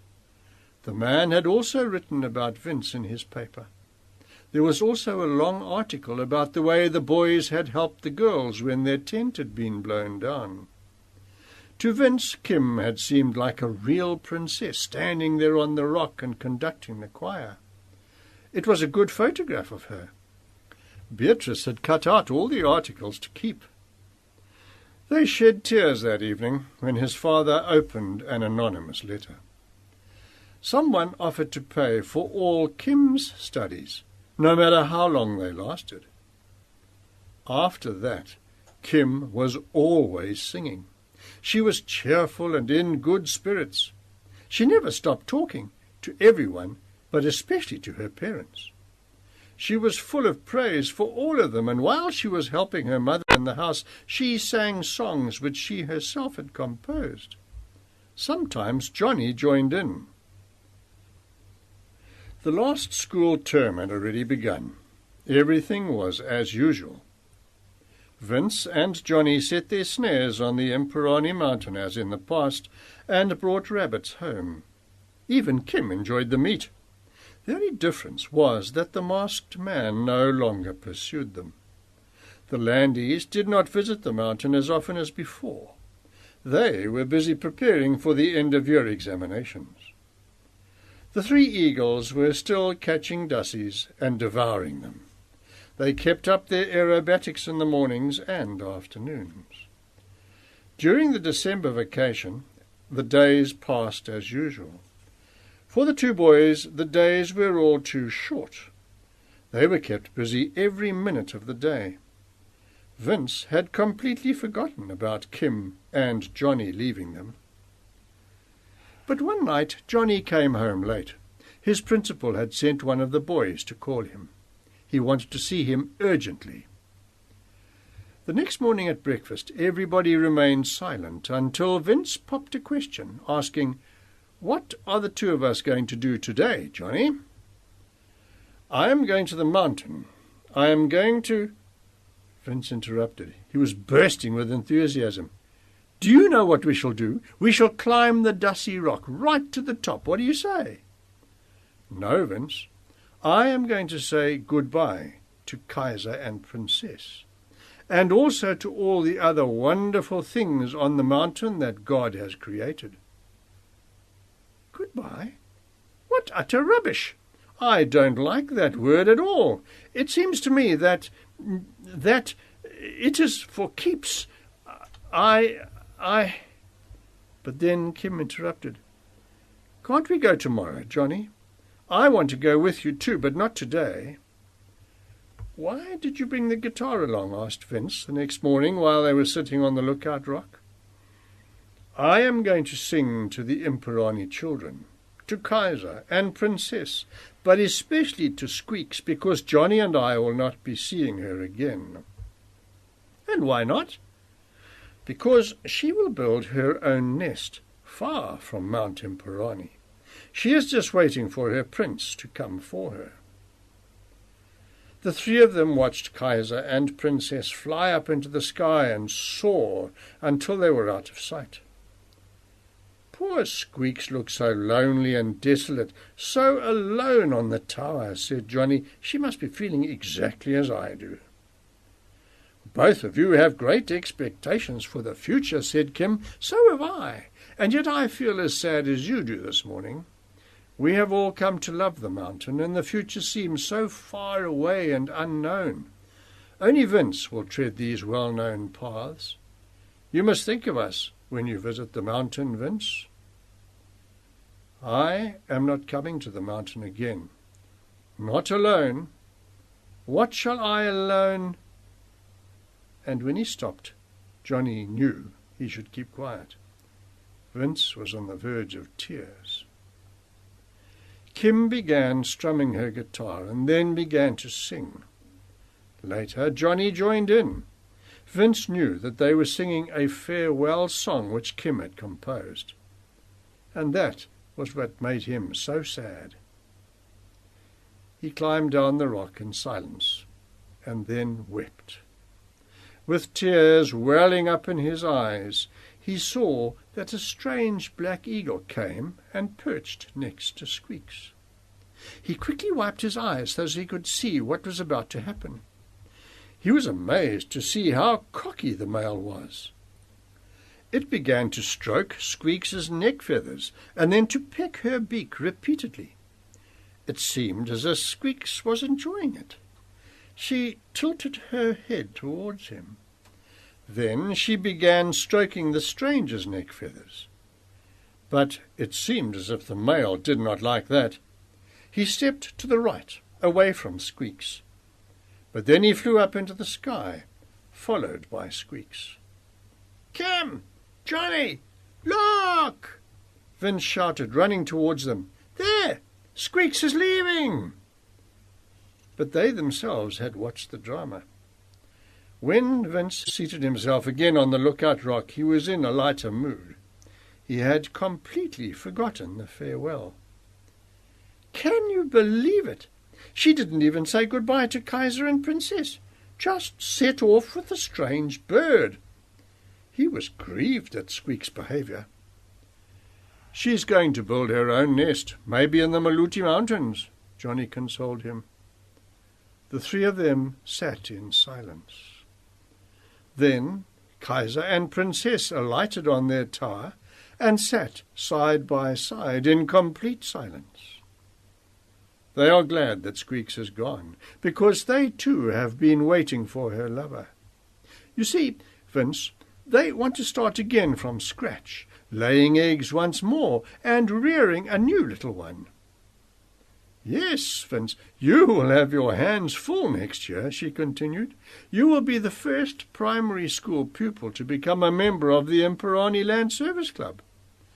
And when you're in Standard 9, they will make you the chief induna. During the holidays, I shall come home to listen to all your experiences on the old Imperani." Vince took a long look at his friend. His eyes were wet with tears. Forlornly, he ended the conversation with, "Well, okay, I'll get used to it." This is the end of the recording of Children of Mount Imperani by Baffie Coetzee. Index number C3247 and read by Frank Collier. If you have enjoyed this book, perhaps you would like to listen to the following. C1075, The Chocolate War by Robert Cormier.